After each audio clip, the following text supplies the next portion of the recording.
নমস্কাৰ প্ৰিয় দৰ্শক আজি প্ৰাইম শোলৈ সকলোকে স্বাগতম জনাইছো মই পাৰ্থ বৰা প্ৰিয় দৰ্শক আজিৰ বিষয়টো হৈছে মহাৰাষ্ট্ৰৰ ৰাজনীতি এই বিষয়টো আজি আমাৰ গুৱাহাটীত আলোচনা কৰাৰ অৱকাশ আহি পৰিছে তাৰ বহুকেইটা তাৰ কাৰণ আছে কাৰণ মহাৰাষ্ট্ৰৰ ৰাজনীতিত ভূমিকম্প হৈছে তাৰ কিন্তু এটা অভিকেন্দ্ৰ গুৱাহাটী কাৰণ কি গুৱাহাটীত যিসকলে বিসম্বাদ কৰিছে শিৱসেনাৰ মুখ্যমন্ত্ৰী উদ্ধৱ ঠাকৰে বিৰুদ্ধে যিসকলে বিসম্বাদ কৰিছে বিশেষকৈ একনাথ শিন্দেৰ নেতৃত্বত যি বিসম্বাদ আৰম্ভ হৈছে সেই বিসম্বাদৰ কেন্দ্ৰবিন্দু হৈ পৰিছে গুৱাহাটী কাৰণ কালি নিশা প্ৰায় 40 জন বিধায়ক আহি উপস্থিত হৈছেহি উৰামাৰি উপস্থিত হৈছেহি গুৱাহাটীত আৰু গুৱাহাটীৰ এখন বিশেষ হোটেলত তেওঁলোক আবদ্ধ হৈ আছে আৰু তেওঁলোকে বিসম্বাদ কৰিছে উদ্ধৱ ঠাকৰেৰ বিৰুদ্ধে তেওঁলোকে বিচাৰিছে শিৱসেনাৰ বিজেপিৰ সৈতে চৰকাৰ হওক ইতিমধ্যে উদ্ধৱ ঠাকৰেৰ সংবাদমেল সম্বোধন কৰি তেওঁ যিখিনি ক'বলগীয়া আছে তেওঁ কৈছে যদি বিচাৰে শিৱসেনাৰ কিছু লোকে তেওঁ ৰিজাইন দিবলৈ সাজু আছে কিন্তু তেওঁ পদত্যাগ পত্ৰ যিসকলে বিসম্বাদ কৰিছে তেওঁলোকে উদ্ধৱ ঠাকৰে ঘৰৰ পৰা সেই পদত্যাগ পত্ৰ গ্ৰহণ কৰিব লাগিব কিন্তু তাৰ সমান্তৰালকৈ উদ্ধৱ ঠাকৰে কিন্তু যি বৰ্তমানৰ মিলিজুলি চৰকাৰখন এনচিপি আৰু কংগ্ৰেছৰ নেতৃত্বত শিৱসেনাই যি চৰকাৰ গঠন কৰিছে সেই চৰকাৰৰ ওপৰৰ পৰা ওলাই অহাৰ তেওঁ পোষকতা কৰা নাই গতিকে এইবোৰ কাৰণত আজি আমি মহাৰাষ্ট্ৰৰ ৰাজনীতিৰ কথা বিশেষকৈ পাতিবলৈ ওলাইছো তাৰ এটা অন্যতম আলোচনা আমি কৰিম কিয় গুৱাহাটীক সিলেক্ট কৰা হ'ল সমগ্ৰ কাৰণে আমি ইনভাইট কৰি আনিছো আমাৰ ষ্টুডিঅ'ত উপস্থিত আছে ডক্টৰ সঞ্জীৱ গোস্বামী ৰাজনৈতিক বিশ্লেষক আৰু বিজেপিৰ সমৰ্থক আমাৰ সৈতে ষ্টুডিঅ'ত উপস্থিত আছে কুশল শৰ্মা কংগ্ৰেছৰ মুখপাত্ৰ আমাৰ সৈতে উপস্থিত আছে ষ্টুডিঅ'ত সাইদুল ইছলাম ৰাজনৈতিক বিশ্লেষক আমাৰ সৈতে উপস্থিত আছে জ্যেষ্ঠ সাংবাদিক নিউজ 18 নেটৱৰ্কৰ বিপুল বৰ্মন আৰু আমি সংযুক্ত হ'বলৈ চেষ্টা কৰিম নীলৰ ভট্টাচাৰ্যৰ সৈতে নীলৰ ভট্টাচাৰ্য আজি গোটেই দিনটো যিখন হোটেল ৰেডিসন ব্লু য'ত সেই বিধায়কসকল আবদ্ধ হৈ আছে শিৱসেনাৰ তেওঁলোকক ৰখা হৈছে সেই ৰেডিসন ব্লুৰ পৰা তেওঁ অহৰহ আমাক বাতৰি প্ৰদান কৰি আছে বাতৰি সংগ্ৰহ কৰি আছে মই পুনে ডক্টৰ সঞ্জীৱ গোস্বামী আপোনাৰ পৰা আৰম্ভ কৰোঁ যেহেতু গোটেই পৰিঘটনাটো মই ইন্ট্ৰডাকশ্যনত ক'লোৱেই মুখ্যমন্ত্ৰী হিমন্ত বিশ্ব শৰ্মাৰ মন্তব্য বাহিৰৰ পৰা লোক আহিছে আমাৰ হোটেলত আছে হোটেলৰ ব্যৱসায় বাঢ়িছে তাৰ বিনিময়ত চৰকাৰে টেক্স পাব এনে ধৰণে আৰু লোক আহিব লাগে এই মন্তব্যটোক আপুনি কেনেদৰে চায় এইটো মই পজিটিভ বুলিয়ে চাওঁ আজি নেশ্যনেল লেভেলত ইমানবিলাক ডাঙৰ লিডাৰ আহিছে গতিকে আৰু সেইবিলাক অহাৰ কাৰণে এটা আমি টুৰিজিমৰ ক্ষেত্ৰতো আৰু তেখেতে ঠিকেই কৈছে যে এই বানপানীৰ অৱস্থাত অসমত কোনো টুৰিজিম নাই কিন্তু এই অম্বুবাচীৰ সময়তে তেওঁলোক আহিছে তেওঁলোকক আৰু মই ভাবোঁ যে তেওঁলোকক অম্বুবাচী মেলাও দেখুৱাই দিব লাগে আৰু পাৰিলে আমাৰ শংকৰদেৱৰ জন্মস্থান বৰদোৱালৈকো লৈ যাব লাগে এইবোৰ তেওঁলোকে নিজেও এৰেঞ্জ কৰিব লাগে হোটেলেও এৰেঞ্জ কৰিব লাগে টুৰিজিমটো বঢ়াব লাগিব আমি এটা লাইমলাইটত আহিবও লাগিব অসমৰ আমি খালি কোনবা আহিলে সবতে আমি নেগেটিভ চালে নহব তাতে এটা ডাঙৰ পজিটিভ গোটেই দেশৰ সংবাদপত্ৰত গুৱাহাটীৰ বিষয়ে উল্লেখ এটা ডাঙৰ এটা সব মানুহে ইণ্ডিয়াত এইটো চাই আছে যে অসম আছে অসমৰ কিবা ফটো ওলাইছে এইবিলাক ওলাইছে কামাখ্যা ওলাইছে গতিকে মানুহবিলাকে তো এইবিলাক চাই আছে নহলে আমি তো এইটো এটা ফ্ৰী পাব্লিচিটিয়ে পাই আছো এইটো বেছ ধন্যবাদ ইয়াৰ প্ৰত্যুত্তৰ মই কংগ্ৰেছৰ স্পোক্সপাৰসন গৰাকী পালম কিন্তু মই বিপুল বৰ্মন আপোনাৰ ওচৰলৈ যাব আপোনাৰ পৰা সুধিব বিচাৰিছো আপুনি কালি নিশা আপুনি গুৱাহাটী এয়াৰপৰ্টত উপস্থিত আছিলে গোটেই পৰিক্ৰমা গুৱাহাটীত যি সময়ৰ পৰা সেই পৰিক্ৰমা আৰম্ভ হৈছে আপুনি সন্মুখৰ পৰা সেই পৰিক্ৰমা দেখিছে আৰু কভাৰ কৰিছে এতিয়া কওকচোন সঁচাকৈ কিমানজন বিধায়ক আহিছে একনাথ শিন্দেৰ বডি লেংগুৱেজ কেনেকুৱা বা একনাথ শিন্দে যে 7 বজাত প্ৰেছ কনফাৰেন্স সম্বোধন কৰাৰ কথা আছিল তেওঁ নকৰিলে গতিকে সমগ্ৰ প্ৰক্ৰিয়াটো গুৱাহাটীত কি ঘটিছে আপোনাৰ পৰা জানিব বিচাৰিম নাই চাওক আসলতে আমি যোৱা নিশা 11 বজাৰ পৰা আমি বিমানবন্দৰত আছিলোঁ আমাৰ senior camera person Sanjay Bora আৰু মই তাত আমি দেখিছিলোঁ যে এবাৰ কৈছে যে মালদ্বীপ যাব আৰু এবাৰ কৈছিলে যে আহমেদাবাদ যাব কিন্তু শেষত বহুত পলমকৈ আপোনাৰ প্ৰায় 7টা বজাত ৰাতিপুৱা আহি পালে এই টিমটো আৰু আহি পোৱাৰ পিছত অসম আৰক্ষীয়ে এনেকুৱা এটা তাত ব্যৱস্থা কৰিলে যে আপোনাৰ সাংবাদিকৰ লগত কথা পাতিব দিয়া নাই একনাথ শিন্দে নিজেই তেওঁ সাংবাদিকক সকলোকে মাতি আনি তেওঁ কথা ক'ব বিচাৰিছিলে এটা কথা ক'লেও যে বালাচাহেব ঠাকৰেৰ যে হিন্দুত্বক মোৰ সমৰ্থন আছে বুলি কথাটো কৈছিলে তাৰপিছত পৰৱৰ্তী তেওঁ শিৱসেনা মানে বিজেপি কৰিব এই কথাটো ক'বলৈ ওলাইছিলে কিন্তু এনেধৰণে পুলিচে লৈ গৈ আপোনাৰ এয়াৰ কণ্ডিশ্যন বাছত বহুৱাই দিলে আৰু আমি যিবিলাক তাত ধৰক হিচাপ কৰাটো অলপ অসুবিধা কাৰণ দৌৰাদৌৰিকৈ গৈ বাছত বহিছে কিন্তু এটা কথা ক'ব পাৰি যে তাত 30 জন বা 33 জনমানটো বিধায়ক আছে আৰু তেওঁলোকক পোনে 3খন বাছেৰে 2খন হোটেল বুক কৰিছিলে এখন ৰেডিসন ব্লু আনখন কিৰণশ্ৰী কিন্তু তাত গোটেই 737 যিখন চাৰ্টাৰ্ড ফ্লাইট আপোনাৰ আহিছিলে স্পাইচ জেডৰ তাত প্ৰায় 89 মানুহ আহিছিলে হয়তো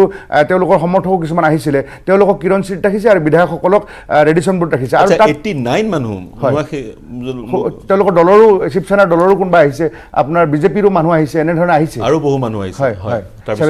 তাৰপিছত কি হ'ল তাত আদৰণি জনাবলৈ গৈছিলে তেজপুৰৰ যিগৰাকী লোকসভা সাংসদ পল্লৱ লোচন দাস আৰু সুশান্ত বুঢ়াগোহাঁই থাওৰাৰ বিজেপি বিধায়ক তেওঁলোক আৰু হোটেলত আমি দেখিছোঁ যে পিজু হাজৰিকা জয়ন্ত মল্ল বৰুৱাহঁত তেখেতসকল আছে আৰু এটা ডাঙৰ ইণ্টাৰেষ্টিং কথা যে ৰেডিচন ব্লুত মুখ্যমন্ত্ৰী ডাঙৰীয়া যোৱা নিশাটো কটাইছিলে আৰু যেতিয়াই এই টিমটো ইয়াৰ আপোনাৰ বৰঝাৰ বিমানবন্দৰৰ পৰা ওলাই গৈ আপোনাৰ হোটেলত প্ৰৱেশ কৰোঁ অৱস্থা হৈছে ভূপেন হাজৰিকা ডাঙৰীয়াৰ যিটো সমাধি ক্ষেত্ৰমান পাইছে তেতিয়াই আপোনাৰ মুখ্যমন্ত্ৰী ডাঙৰীয়া ওলাই গৈছে গতিকে তাৰপিছত মুখ্যমন্ত্ৰী ডাঙৰীয়া আপুনিতো জানে নগাঁৱলৈ গুচি গ'ল আপোনাৰ চাপৰ মুখত গতিকে এই গোটেই ঘটনাটো আচলতে বিজেপিয়ে আমন্ত্ৰণ জনাইছে তেওঁলোকক এইটো ৰাইজে তাত আমাৰ ওচৰত বাইট দিছে প্ৰতিক্ৰিয়া প্ৰকাশ কৰিছে যে ইয়াত চিকিউৰ্ড প্লেচ আপোনালোকে আহক এইটো বিজেপিয়ে তেওঁলোকক আমন্ত্ৰণ জনাইছে আৰু সেইকাৰণে সকলোৱে ইয়াত আহিছে বুলি আচলতে ৰাইজে তাত আমি লাইভতে আমাৰ ওচৰত প্ৰতিক্ৰিয়া প্ৰকাশ কৰিছিলে প্ৰতিক্ৰিয়া প্ৰকাশ কৰিছে আপুনি কৈছে যে গুৱাহাটীলৈ অহাৰ কাৰণ হৈছে এইটো চিকিউৰ্ড প্লেচ প্ৰিয় দৰ্শক চিকিউৰ্ড বহুকেইটা কাৰণত কাৰণ গুৱাহাটীত শিৱসেনাৰ সাংগঠনিক স্থিতি নাই গতিকে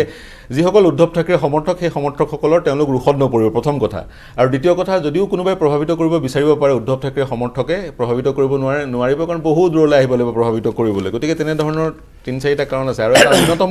কাৰণ অভিহিত হৈছে ৰাজনীতিৰ চাণক্য হিচাপে পৰিগণিত অসমৰ মুখ্যমন্ত্ৰী হিমন্ত বিশ্ব শৰ্মা বিগত সময়ত হিমন্ত বিশ্ব শৰ্মাই তেনেধৰণৰ বিসম্বাদৰ ৰাজনীতি কৰিছিলে গতিকে তেনেধৰণৰ 3টা কাৰণ এই মুহূৰ্তত ওলাই পৰিছে মই পোনে কুশল শৰ্মা আপোনাৰ ওচৰলৈ যাব বিচাৰিম আজি এখন কংগ্ৰেছে প্ৰেছ বিজ্ঞপ্তি দিছিলে য'ত কোৱা হৈছে বানপানীত অসমৰ লোকক বোকাই আছে এতিয়াও প্ৰভাৱিত বহু লক্ষ লোক আৰু ৮৮জন লোকৰ মৃত্যু হৈছে তেনে সময়ত চৰকাৰখন এনে এটা কামত লাগি আছে আতিথ্য দিয়াত লাগি আছে এনে কেইজনমান নেতাই যিয়ে অন্য এখন ৰাজ্যত বিসম্বাদ কৰিছিলে কি ক'ব বিচাৰিব আৰু সেইটো এটা প্ৰশ্ন আৰু ডক্টৰ সঞ্জীৱ গোস্বামীয়ে যিটো কথা ক'লে তাৰ প্ৰত্যুত্তৰ কি দিব বিচাৰিব আমি ইতিমধ্যেই জানো যে বিগত 10-12 দিন ধৰি অসমৰ সামগ্ৰিক পৰিস্থিতিটো কেনেকুৱা এই কথাটো ইতিমধ্যে যথেষ্ট চৰ্চা হৈছে মানুহে বানত ককবকাই থাকিব লগা হৈছে 100ৰো অধিক মানুহ মৰিছে প্ৰায় 50 লাখৰ ওচৰ মানুহ ক্ষতিগ্ৰস্ত হৈছে ক্ষতিগ্ৰস্ত মানুহবিলাকে এতিয়ালৈকে সাফিচিয়েণ্ট তেওঁলোকে বান সাহায্য পোৱা নাই আৰু তেনেকুৱা ধৰণৰ মানুহখিনিক সহায় সহযোগ কৰিবৰ কাৰণে প্ৰশাসন আৰু চৰকাৰখনে যিমানখিনি সম্ভৱপৰ ব্যৱস্থা ল'ব লাগিছিল সেই ব্যৱস্থা তেখেতসকলে ল'ব পৰা নাই আৰু তেনেকুৱা এটা দুৰ্যোগৰ মাজত হঠাতে আমি গম পালোঁ যে মানে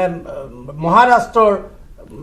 প্ৰায় 40ৰ অধিক বিধায়কক আনি ইয়াত হোটেল ৰেডিচন ব্লুত ৰখা হৈছে আৰু বান সাহায্য কেনেকৈ বাধা প্ৰদান কৰিছে নহয় চাওক আজি মুখ্যমন্ত্ৰীগৰাকীয়ে আজি কাম হ'ব লাগিছিল গোটেই তেওঁ তদাৰক কৰিব লাগিছিল গোটেই প্ৰত্যেকটো অঞ্চল আজি মই অহাৰ আগতে মই গম পাইছোঁ যে মঙলদৈ অঞ্চলত মোলৈ খবৰ আহিছে যে মঙলদৈ অঞ্চলৰ এটা হেৰিত একেবাৰেই যোৱা নাই বান সাহায্য গতিকে এনেকুৱা অসমৰ এতিয়াও বহুত অঞ্চল আছে য'ত মানুহে ককবকাই আছে কিছুমান অঞ্চলত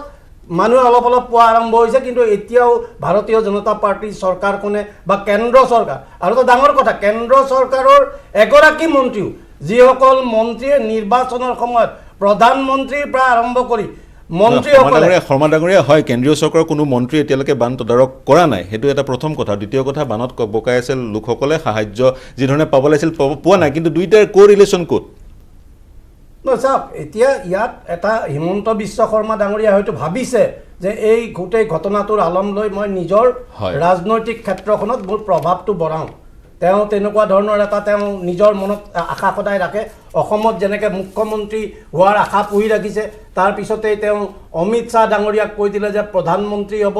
নৰেন্দ্ৰ মোদী গৃহমন্ত্ৰী গতিকে এনেকুৱা ধৰণৰ কথা কয় আজিলৈকে আমি কিন্তু সেই ঘটনাবিলাকৰ কোনো শুধৰণি দিয়া দেখা নাই তাৰ লগে লগে কিন্তু অমিত শ্বাহৰ আলম লৈ তেখেতে এটা নিজৰ আকাংক্ষাও পুহি ৰাখিছে সৰ্বশক্তিমান হোৱা গতিকে এই ধৰণৰ কথাবিলাক লৈ অসমৰ ৰাইজে চাই আছে আমি আচলতে কোনো অসমৰ ৰাইজে আজিৰ এই ঘটনাবিলাকৰ কাৰণে তেওঁ যি ধৰণে অসমৰ আজি এই ঘটনাটো কৰিছে অসমক আচলতে কলংকিতহে কৰিছে অসমৰ ইয়াৰ পৰা কোনো লাভালাভ নহয় কিন্তু আমি দেখিছোঁ যে লক্ষী আহিছে আদৰি মানে তাক লক্ষীক আমি মানে নেওচা দিব নালাগে এনেকুৱা ধৰণৰ কিছুমান কথা কৈ তেওঁ সামগ্ৰিক পৰিৱেশটোক তেওঁ এনেকুৱা এটা দেখাব খুজিছে যে এই নিকৃষ্ট ৰাজনীতিৰ পিছত যেন ভাৰতীয় জনতা পাৰ্টিৰ কোনো সদস্য নাই কিন্তু আমি দেখিছোঁ বা ইয়াৰ আগতে বৰ্মন ডাঙৰীয়াই যিখিনি কথা ক'লে যে গোটেই ঘটনা যি বিসংবাদৰ ৰাজনীতি মহাৰাষ্ট্ৰত আৰম্ভ হৈছে তাৰ সাৰ পানী গোটেইখিনি ভাৰতীয় জনতা পাৰ্টিৰ কেন্দ্ৰীয় নেতৃত্বৰ পৰা যোগোৱা হৈছে আৰু তাৰ লগত অসমৰ যিখন এইখন তেওঁলোকে ছেফ প্লেচ বুলি ভাবিছে গতিকে তেওঁলোকে ইয়াত আহি তেওঁলোকে বাহৰ পাতি আছে হয় মুখ্যমন্ত্ৰী যি সময়ত বান পৰিস্থিতিত মোকাবিলা কৰিব আছিল সেই সময়ত এনেধৰণৰে ঘটনা ঘটিছে চাইদুল মই আপোনাৰ ওচৰলৈ আহিব বিচাৰিম আপুনি ৰাজনৈতিক বিশ্লেষক ৰাজনৈতিক পৰিঘটনাসমূহ আপুনি বিচক্ষণতাৰে বিশ্লেষণ কৰে এতিয়া মহাৰাষ্ট্ৰত যি দেখা গৈছে ইয়াৰ কাৰণ কি বুলি ক'ব বিচাৰে মই এটা কনটেক্সট দিব বিচাৰিছোঁ একনাথ সিন্দে যিজনে বিসম্বাদ কৰিছে তেওঁ কয় আঁতৰি আহিছে উদ্ধৱ ঠাকৰে হিন্দুত্বৰ পৰা যি হিন্দুত্ব বালা চাহেব ঠাকৰে আৰম্ভ কৰিছিলে গতিকে আপুনি কেনেকৈ চায় কি দৃষ্টিৰে চায় কি হ'বলৈ গৈ আছে বুলি ভাবে কোনোতে মই এটা কথা অলপ আপুনি কোৱা কনটেক্সটোৰ লগতে মই জড়িত কৰি এটা কথা ক'ব খুজিছোঁ যে সঞ্জীৱ গোস্বামী ডাঙৰীয়ে যিটো কথা কৈছে অসমত টুৰিষ্ট আহিছে মই এতিয়া হাঁহি আছোঁ পলিটিকেল টুৰিষ্ট মই তাকে কৈছোঁ যে অসমত যদি এই বানৰ দিনত এনেকৈ মানে পলিটিকেল টুৰিজিমো আৰম্ভ হ'ব লয় তেতিয়াহ'লে ভালে কথা কিন্তু এটা কথাও ঠিক যে কিছুমান কথা কিছুমান কাৰণত ঘটে টুৰিজিম আমি পজিটিভলি ল'বই লাগিব ভাল কথা আজি ধৰক মই মালিগাঁৱত থাকোঁ তাতে ধুনীয়াকৈ টুৰিষ্ট আহিছে চবকে চাইছোঁ মাত দিছোঁ ভাল লাগিছে গতিকে এইটো কিন্তু অলপ বেলেগ কাহিনীটো সেইটো কথা আপুনি জানে আৰু আপুনি এটা কাৰণ কৈছে মই এটা কাৰণ লগ কৰি দিব খুজিছোঁ যে অসমৰ যিটো বিৰোধী ৰাজনীতি আজিৰ তাৰিখত একদম মানে এটা ফ্ৰেগমেণ্টেড বিৰোধী চাৰিওফালে দুৰ্বল এটা পৰিৱেশ তেনেকুৱা পৰিৱেশত মই ভাবোঁ এইটো ছেফ প্লেচ বুলি ধৰি লৈছে সেইটো কথা মই আপোনালোক যোগ কৰি দিব কৈছোঁ যে আপুনি যিটো কথা উলিয়াইছে কালি আপুনি এটা ঘটনা দেখিছে যে ৰাষ্ট্ৰপতি নিৰ্বাচনৰ যিগৰাকী প্ৰাৰ্থী ইতিমধ্যে ঘোষিত হৈছে আৰু এইবাৰ অলপমান নম্বৰক লৈ পেলাই টনা আজৰা চলি আছে এইখিনি মুহূৰ্তত এই যিটো পৰিঘটনা এইটো মই ভাবোঁ এইটো ৰাজনৈতিকভাৱে অত্যন্ত তাৎপৰ্যপূৰ্ণ দ্বিতীয় কথাটো হ'ল বিজেপিৰ বিৰোধী যিবিলাক শক্তি লাহে ক'ৰবাত অলপমান ঠন ধৰিব উঠিব লোৱা যেন লাগে আৰু ক'ৰবাত এনেকুৱা কথা হৈ পৰে যেন বিৰোধীৰ ক'ৰবাত এটা চেচুৰেশ্যন পইণ্ট আহিছে ঠিক সেই মুহূৰ্তত বিজেপিৰ যিটো ৰাজনৈতিক যিটো বিচক্ষণতা তেওঁলোকে মডাৰ্ণ পলিটিক্সত সেইটো আপুনি আদৰ্শগত কথা স্থিতিটো বাদ দি পেলাই কৈছোঁ ৰাজনৈতিক বিচক্ষণতা তেওঁলোকে সেইটো প্ৰদৰ্শন কৰে আৰু কৰি পেলাই সেই মুহূৰ্তত এনেকুৱা কিছুমান ৰাজনৈতিক কিছুমান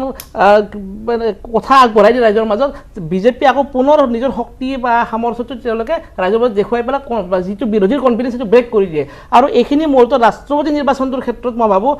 এই যিটো পৰিঘটনা এইটো অত্যন্ত তাৎপৰ্যপূৰ্ণ আৰু অন্য এটা বিষয় আপুনি চাব শিৱসেনাৰ লগত যি দুটা দলে তাতে চৰকাৰ এনচিপি আৰু কংগ্ৰেছ তেওঁলোকে কিন্তু এটা সময়ত আপুনি দেখিব শিৱসেনা তেওঁলোকৰ বিৰুদ্ধে নিৰ্বাচন খেলিছিল বিজেপিৰ লগত এলায়েন্স কৰি পেলাই আৰু সেইটো সময়ত ক'ৰবাত বিজেপিৰ লগত মই ভাবোঁ নেতাবিলাকৰ ক'ৰবাত এটা কিন্তু আন্তৰিক সম্পৰ্ক ৰৈ গৈছিল আৰু সেই সম্পৰ্কটো ক'ৰবাত মই ভাবোঁ বিজেপিয়ে অত্যন্ত পলিটিকেলি ব্যৱহাৰ কৰিলে যদিহে প্ৰিপল এলায়েন্স শিৱসেনা আৰু বিজেপিৰ আছিলে চৰকাৰখন আইডিয়েলি শিৱসেনা আৰু বিজেপিৰ হ'ব লাগিছিলে মুখ্যমন্ত্ৰী কেন্দ্ৰিক সংঘাতৰ কাৰণে শিৱসেনাৰ এনচিপি আৰু চৰকাৰ হয় চিগনিফিকেণ্ট বুলি সেইকাৰণে কৈছোঁ যে ৰাজনীতিত আপুনি দেখিব যিটো সময়ত বিজেপি আৰু শিৱসেনাই এলায়েন্স কৰি পেলাই বহুমত পাইছিল সংখ্যাগৰিষ্ঠতা পাইছিল চৰকাৰ হ'ব লাগিছিল নহ'ল কিয় নোহোৱাৰ কাৰণটো হৈছে মুখ্যমন্ত্ৰী কেন্দ্ৰিক সংঘাত এতিয়াও মই ভাবোঁ ক'ৰবাত এটা পাৱাৰ চেণ্টাৰ লৈ পেলাই তেওঁলোকৰ মাজত বিসম্বাদ হৈছে আৰু এইটোত মই আটাইতকৈ যিটো দুৰ্বল দেখিছোঁ বিৰোধী আজিকালি দল আপুনি চাব তাতে লক্ষ্য কৰিব উদ্ধৱ ঠাকৰে এগৰাকী মুখ্যমন্ত্ৰী তেওঁৰ হাতত গোটেই প্ৰশাসন আছে বিভিন্ন চোৰাংচোৱা আছে এনেকুৱা প্ৰেক্ষাপটত এটা দল এনেকৈ উলম্ব বিভাজন হ'ব পৰাকৈ তেওঁৰ বিৰুদ্ধে ডাঙৰ প্ৰশ্ন ক'ৰবাত মই ভাবোঁ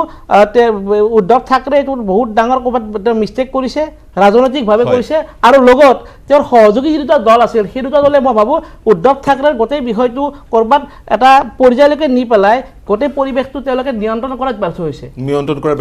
ডাঙৰ প্ৰশ্ন সেই প্ৰশ্নটো সকলোৱে উত্থাপন কৰিছে মুখ্যমন্ত্ৰী হিচাপে তেওঁ নিজৰ দলতে যি বিসম্বাদ চলি আছে সেয়া কেনেকৈ গম নাপালে যেতিয়া লেজিসলেটিভ কাউন্সিলৰ নিৰ্বাচন হৈছিলে নিৰ্বাচনত সেই বিসম্বাদ প্ৰতিফলিত হ'ল আৰু তাৰপিছত সমগ্ৰ ঘটনা আগবাঢ়িলে আমাৰ সৈতে সংযুক্ত হৈ আছে নিলয় ভট্টাচাৰ্য এতিয়া আছে ৰেডিশ্যন ব্যুৰৰ সন্মুখত মই তেওঁৰ ওচৰলৈ যাব বিচাৰিম তাৰপিছত মই ডক্টৰ সঞ্জীৱ গোস্বামীৰ ওচৰলৈ আহিম নিলয় ভট্টাচাৰ্যই আজি আমাৰ চিনিয়ৰ এছ'চিয়েট এডিটৰ নিলয় ভট্টাচাৰ্যই আজি গোটেই দিনটো ৰেডিশ্যন ব্যুৰৰ পৰা বাতৰি সংগ্ৰহ কৰি আছিলে নিলয় আজি 7 বজাত একনাথ সিন্দে এখন প্ৰেছ মিট সম্বোধন কৰাৰ কথা আছিলে কি হ'ল কি আপডেট আছে এই মুহূৰ্তত আৰু নম্বৰ কি আৰু এখন চাৰ্টাৰ্ড ফ্লাইট আমি খবৰ পোৱা মতে ইতিমধ্যে গুৱাহাটীত অৱতৰণ কৰিছে আৰু সেইখন বিমানত আৰু 6জনৰ পৰা 10জন একনাথ সিন্দেৰ সমৰ্থক অহাৰ কথা আছিলে আপুনি গোটেই আপডেটখিনি জনাওক নিলয় প্ৰথম কথা হ'ল যে 8:10 সেই চাৰ্টাৰ্ড ফ্লাইট শুনি পাইছে পাৰ্থ পাই আছোঁ কৈ যাওক হয় আজি গধূলি 8:10 অৱতৰণ কৰিব চাৰ্টাৰ্ড ফ্লাইট। সেই চাৰ্টাৰ্ড ফ্লাইটত কোৱা হৈছে যে 4জনকৈ বিধায়ক আহিব। চাৰ্টাৰ্ড ফ্লাইটত কোৱা হৈছে যে গুজৰাটৰ বিজেপিৰ প্ৰমুখ CK পাটিল, চন্দ্ৰকান্ত পাটিল, তেখেতো সেই ফ্লাইটত থাকিব আৰু তেখেতসকল আহি পেলাই ইয়াত যোগদান কৰিব। এতিয়া ইয়াৰ ভিতৰত একনাথ শিন্দে আছে। একনাথ শিন্দেৰ লগত কিমান বিধায়ক আছে? কোৱা হৈছে যে 36জন বিধায়ক আছে। 36জন বিধায়কৰ ভিতৰত 33জন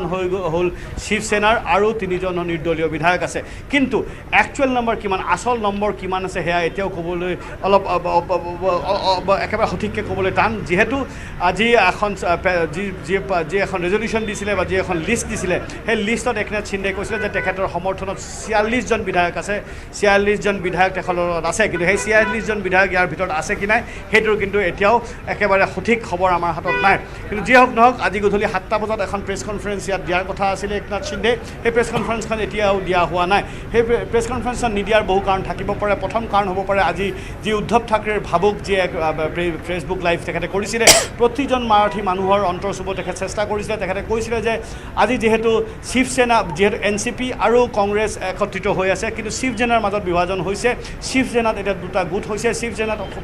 বিসম্বাদ বাঢ়িছে, অবিশ্বাসতা বাঢ়িছে। আৰু যদি মোক কোনোবাই অবিশ্বাস কৰিছে, যদি মোক বিশ্বাসত ল'ব পৰা নাই, যদি মোৰ কাৰ্যকাল কৰ্মত যদি কাৰোবাৰ শংকা আছে বা কাৰোবাৰ সুধিবলগীয়া আছে, তেতিয়াহ'লে মোৰ পোনপটীয়াকৈ মুখামুখিকৈ কওক। মোক সেই টুইটাৰ, হোৱাটছআপ, ফেচবুক এইবোৰ যোগেদি নহয়, মোৰ মুখামুখি আহি কওক। আৰু মই তেনেকুৱা মানুহ নহয় যি ক্ষমতাৰ লোভী বা মই যি শাসনত থাকিব বিচাৰিছোঁ মই পদত্যাগ কৰি যাম আৰু মই মাতৃশ্ৰীলৈ উভতি গুচি যাম। এতিয়া মাতৃশ্ৰীলৈ তেখেত কেতিয়া যাব সেয়া কথা দ্বিতীয় কথা। কিন্তু এটা কথা স্পষ্ট যে উদ্ধৱ ঠাকৰেৰ লগত যি সংখ্যা লাগে, সেই সংখ্যা উদ্ধৱ ঠাকৰেৰ লগত নাই। সেই সংখ্যা একনাথ শিন্দেৰ সৈতে আছেনে নাই সেয়াও কোৱা টান, যিহেতু তেখেতে 46জনৰ কথা কৈছে, কিন্তু ইয়াৰ ভিতৰত 46জন আছেনে নাই, বাকী বম্বেৰ পৰা চুৰাটৰ পৰা যিসকল এতিয়ালৈকে আহিছে তেখেতসকলক লৈ 46 হ'বনে নাই সেয়াও। এতিয়া শৰদ পাৱাৰৰ পলিটিক্সটো ইয়াত বহুত ডাঙৰ কথা, যে শৰদ পাৱাৰ এতিয়া গোটেই কেন্দ্ৰটো শৰদ পাৱাৰৰ ওচৰতো আছে, যে শৰদ পাৱাৰে কাক ছাপোৰ্ট কৰিব, কেনেকৈ ছাপোৰ্ট কৰিব, কাৰণ তেখেতৰ ছাপোৰ্টত হয়তো চৰকাৰখন হ'ব পাৰেগৈ। দ্বিতীয় কথাটো হ'ল যে বিজেপিৰ তাত কি ৰোল থাকিব পাৰে। আজি আমি দেখিছোঁ যে ইয়াত ৰাতিপুৱা মুখ্যমন্ত্ৰী আছিলে, বিপুলে কৈছে যে কালি ৰাতি মুখ্যমন্ত্ৰী ইয়াত আছিলে, মুখ্যমন্ত্ৰী ৰাতিপুৱা ওলাই গৈছে। তাৰপিছত পল্লৱ লোচন দাস, জয়ন্তমল্ল বৰুৱা, পীযুষ জান্তি হাজৰিকা আৰু বৰগোহাঁই বিধায়ক, থাওৰা বিধায়ক সুশান্ত বৰগোহাঁই, তেখেত সকলো ইয়াত আছে। মই ইয়াত শ্ৰীমন্ত শেখৰকো সোমাই যোৱা দেখিছোঁ, আৰু এজন বিজেপিৰ দিগ্গজ নেতাকো মই সোমাই যোৱা দেখিছোঁ। যিহেতু তিনিটেড গ্লাছত আছিলে ক'বলৈ মুস্কিল, কিন্তু আজি গধূলি আকৌ হিমন্ত বিশ্ব শৰ্মা ইয়ালৈ উভতি অহাৰ কথা। মুখ্যমন্ত্ৰী হিমন্ত বিশ্ব শৰ্মাই কৈছিলে যে মোৰ যিহেতু পৰিচিত মানুহ ইয়াত বহুত আছে, মই আকৌ উভতি আহিম। যদিও দেৱেন্দ্ৰ ফাডনাভিছে এতিয়াও পৰোক্ষভাৱে তাত এই গোটেই ৰাজনীতিটো তেখেতে প্ৰকাশ কৰা নাই, বা বিজেপিয়ে এই ৰাজনীতিত পৰোক্ষভাৱে প্ৰকাশ কৰা নাই। যোৱাবাৰ যি ভুল কৰিছিলে, এইবাৰ কিন্তু সেই ভুল আৰু পুনৰাবৃত্তি বিজেপিয়ে নকৰে। ৱেইট এণ্ড ৱাচ পলিচি কিন্তু মাষ্টাৰ ষ্ট্ৰ'ক ক'ব লাগিব দেৱেন্দ্ৰ ফাডনাভিছৰ, কিন্তু দেৱেন্দ্ৰ ফাডনাভিছে বিগত 7টা মাহত যিখিনি কাম কৰিবলগীয়া আছিলে তেখেতে কৰিছে। এতিয়া কথাটো হ'ল যে একনাথ শিন্দে এতিয়া কৈছে যে তেখেতৰ হাতত মেজৰিটি আছে, চিফ হুইপ তেখেতে দিব পাৰিব। আজি এটা গধূলি 5টা বজাত সকলো বিজেপিৰ শিৱসেনাৰ যি বিধায়ক আছে সকলোকে 5টা বজাত সেই মিটিংখনত ভাৰ্চুৱেলি বা ফিজিকেলি প্ৰেজেণ্ট থাকিবৰ কাৰণে হুইপ দিয়া হৈছে। তেখেতে কৈছে এই হুইপ দিয়াৰ অধিকাৰ উদ্ধৱ ঠাকৰে নাই, যিহেতু এতিয়া তেখেতৰ হাতত মেজৰিটি নাই, আৰু চিফ হুইপ তেখেতৰ একনাথ শিন্দেৰ হাতত আছে, আৰু চিফ হুইপে সেইখিনি দিব পাৰিব। এতিয়া কথাটো হ'ল যে এতিয়া গোটেই ৰাজনীতিৰ সমীকৰণটো কিন্তু এটা বেলেগ দিশে আগুৱাই গৈছে। আৰু দ্বিতীয় কথা হ'ল যে পশ্চিমৰ যি ৰাজনীতিৰ অনিশ্চয়তা বা মহাৰাষ্ট্ৰৰ যি ৰাজনীতিৰ অনিশ্চয়তা আছে, সেই ৰাজনীতিৰ অনিশ্চয়তাৰ কিন্তু সমাধান হয়তো গুৱাহাটীত থকা এই ৰেডিসন ব্লু হোটেলৰ পৰাই হ'ব পাৰে। ইয়াতেই পৰৱৰ্তী মুখ্যমন্ত্ৰী মহাৰাষ্ট্ৰৰ কোন হ'ব তাৰ নিৰ্ধাৰণ কিন্তু ইয়াৰ পৰাই হ'ব পাৰে, আৰু সেইটো হ'বলৈ বেছি সময় নালাগে, কাৰণ এইটো বহুত দীঘলীয়া ষ্ট্ৰেচ নকৰে। এতিয়া কথাটো হ'ল যে বিজেপি ৰাজ্যত দুবাৰকৈ যোৱা হ'ল। কালি গুজৰাটত আছিলে, আজি গুৱাহাটীত আছে। দুখনেই বিজেপি শাসিত ৰাজ্য। এই গোটেইকেইজন MLA লৈ পেলাই বিজেপি ৰাজ্য ঘূৰি থকাৰ পিছতো কিন্তু কিছুমান লজিক আছে। হয় নিলয় মই ধন্যবাদ জনাইছোঁ আপোনাক। মই ষ্টুডিঅ'ত থকা পেনেলিষ্টসকলকো এই বিষয়ে সুধিব লাগিব। আপুনি গোটেই বিৱৰণ দিলে, সেই স্থানৰ পৰা আপোনাক ধন্যবাদ জ্ঞাপন কৰিছোঁ। আপুনি গোটেই দিনটো ৰেডিঅ'ন ব্লুৰ পৰা বাতৰি সংগ্ৰহ কৰি আছিলে। মই ডক্টৰ সঞ্জীৱ গোস্বামী আপোনাৰ ওচৰলৈ যাব বিচাৰিম। মই নিলয় ভট্টাচাৰ্য যি কৈছে তাৰে ধৰি সুধিব বিচাৰিম। তেওঁ কৈছে পশ্চিমৰ যি ৰাজনীতি তাৰ চূড়ান্ত সিদ্ধান্ত গুৱাহাটীতে হ'ব পাৰে, ৰেডিঅ'ন ব্লুতে হ'ব পাৰে। এই যি মহাৰাষ্ট্ৰ এখন ডাঙৰ ৰাজ্য, অসমতকৈ বহু ডাঙৰ মহাৰাষ্ট্ৰ, অসমতকৈ বিধায়কৰ সংখ্যা বেছি, সেই মহাৰাষ্ট্ৰৰ চৰকাৰৰ ভঙা পতাৰ খেল অসমত, আৰু তাত জড়িত হৈ আছে শাসক দল শিৱসেনা। এতিয়া শিৱসেনা যিহেতু জড়িত হৈ আছে কাৰণে বিজেপিয়ে এক ডিষ্টেঞ্চ মেইনটেইন কৰিছে কিন্তু অসমত দেখা গৈছে বিজেপিৰ জ্যেষ্ঠ নেতাসকলে শিৱসেনাৰ বিধায়কসকলক সাক্ষাৎ কৰিছে গোটেই পৰিক্ৰমাটোত মই সৰ্বভাৰতীয় পৰ্যায়ৰ বিজেপিৰ কথা পিছলৈ পাতিম অসম বিজেপিৰ বা অসমৰ মুখ্যমন্ত্ৰীগৰাকীৰ ভূমিকা কি যদি মই কুৱেশ্যনটো ৰিফ্ৰেছ কৰোঁ মহাৰাষ্ট্ৰ চৰকাৰ ভঙা পতাৰ ক্ষেত্ৰত মুখ্যমন্ত্ৰীগৰাকীৰ ভূমিকা কি হ'ব ইয়াতে প্ৰথম কথাটো হৈছে যে চবেই চাহটোকে ভোট দেখাৰ দৰে প্ৰথমতে এটা এজিউম কৰি লৈছে যে ইয়াৰ বেকত বিজেপি আছে ইয়াৰ বেকত হিমন্ত বিশ্ব শৰ্মা ডাঙৰীয়া আছে তেনেকুৱা কথা নহ'বও পাৰে প্ৰথম কথাটো হৈছে কি আজি এতিয়া কামাখ্যাত অম্বুবাচী মেলা আছে এই অম্বুবাচী মেলাৰ সময়ত আমি নিজেই দেখিছোঁ যে জয়ন্ত মল্ল বৰুৱাই কি প্ৰিপেৰেশ্যন কৰিছে কি কৰিছে গোটেই ডাইৰেক্টলি ইনভলভ আছে যদি আমি আপোনাৰ ষ্টুডিঅ'তে এদিন মই কৈছিলোঁ যেতিয়া এই কেঞ্চাৰ এইবিলাক ইনগৰেট হৈছিলে যে ইয়াতে মেডিকেল টুৰিজিমৰ এটা হাব হ'ব পাৰে অলপ আগতে মোৰ বন্ধুৰ লগত মই কথা পাতি আছিলোঁ যে নলবাৰীখন এটা এডুকেশ্যনেল হাব হ'ব পাৰে গতিকে কাৰণ মানুহ তেতিয়া টুৰিজিমত আহিব আপুনি এডুকেশ্যন টুৰিজিম কওক মেডিকেল টুৰিজিম কওক ৰিলিজিয়াছ টুৰিজিম এই তিনিটা এই ক্ষেত্ৰত এতিয়া তেখেতেই এটা টাৰ্ম দিলে যে এটা পলিটিকেল টুৰিজিমৰো এটা হ'ব পলিটিকেল টুৰিজিম ঠিকে আছে হাজাৰ যদি পলিটিচিয়ান অসমত আহে আমাৰ ফ্ৰী পাব্লিচিটি অসমৰ হ'ব কিবাকেতো আনিব লাগিব আমিতো আৰু ইয়াতে বোলে আমাৰ বানপানী হৈ আছে বুলি বহি থাকিলে নহ'ব তেওঁলোক মোৰ প্ৰশ্নটো ঠিকে আছে তেওঁলোক আহক অসমলৈ আহক অসমৰ ৰেভিনিউ জেনেৰেটৰ ঠিক হৈছে কিন্তু একনাথ সিন্ধে বিপুল বৰ্মনে কালি ইণ্টাৰভিউ লৈছিল তেওঁ স্পষ্টকৈ কৈছে যে তেওঁৰ হাতত ইমান সংখ্যক বিধায়ক আছে আৰু তেওঁৰ বিৰোধিতা কৰি উদ্ধৱ ঠাকৰে বিসম্বাদ কৰিছে তেওঁৰ গুৱাহাটীলৈ লৈ অহা বহুকেইটা কাৰণ থাকিব পাৰে প্ৰশ্নটো হৈছে ভূমিকা কি হ'ব মুখ্যমন্ত্ৰীগৰাকীৰ নহয় এতিয়া তাত মানে কোন উদ্ধৱ ঠাকৰেৰ কথা কৈছে নহয় একনাথ সিন্ধে যেতিয়া গুৱাহাটীলৈ আহিছে মুখ্যমন্ত্ৰীগৰাকীৰ মানে অসমৰ মুখ্যমন্ত্ৰীগৰাকী মুখ্যমন্ত্ৰীগৰাকীৰ একো তেনেকুৱা মোৰ মতে একো ৰোল নাই কাৰণ অসমৰ মুখ্যমন্ত্ৰীয়ে ইয়াতে ফেচিলিটেট কৰি দিছে যে তেওঁলোক আহিব ইমান একদম দুখন প্লেন লৈ আহি পেলাই ইমানবিলাক মানুহ আহিব এতিয়া যদি ইয়াতে আহি পেলাই যদি আমাৰ একো নাই তেতিয়াহ'লে আমাকে হাঁহিব যে এইখন কি ষ্টেটত আহি পালোঁ একোডাল নাই ইয়াতে গতিকে তেখেতে কৈছেই যে আমাৰ ইয়াতে দুখনকৈ 5 ষ্টাৰ আছে বহুত কেইখন মানে 4 ষ্টাৰ কেটেগৰীৰ হোটেল আছে যে সেই ফেচিলিটিবিলাক যে আছে সেই কথাটো আপুনি মনত কৰিব যে এটা সময়ত টাটাই কৈছিলে যে ইয়াতে ইণ্ডাষ্ট্ৰী নহয় কাৰণ তোমালোকৰ ইয়াতে 5 ষ্টাৰ নাই এটা সময়ত কৈছিলে আৰু সেই তাৰপিছতে সেই তাজ ভিভান্তা আৰু ৰেডিচন ব্লু খুলিলে গতিকে এইবিলাক আমি প্ৰজেক্টটো কৰিব লাগিব এতিয়া মহাৰাষ্ট্ৰৰ এটা পাৰ্টি ভাঙিছে তেওঁলোকে প্ৰথমতে গ'ল হেৰিত আৰু কোৱাৰ মতে ক'ৰবাত মালদ্বীপ যাব বিচাৰিছিল তেওঁলোকে চালে যে নহয় আমি অসমত যাওঁ এতিয়া মইতো এনেকৈও ক'ব পাৰোঁ যে তেওঁলোকে ইয়াতে মই আগতেও কৈছোঁ এইমাত্ৰ অলপ আগতে ক'লোঁ যে তেওঁলোকে অম্বুবাচী মেলাও ঘূৰিব লাগে আৰু বৰদোৱাটো এক পাক মাৰাই দিব লাগে একচুৱেলি হোটেলে সেইবিলাক ৰেডিচন ব্লু এইবিলাক এৰেঞ্জ কৰিব লাগে গতিকে তাতে অসমৰ মুখ্যমন্ত্ৰীৰ কিবা ৰোল আছে বুলি মই নাভাবোঁ ইমান ডাঙৰ এখন ষ্টেটৰ তেওঁলোকৰ হৈছে আৰু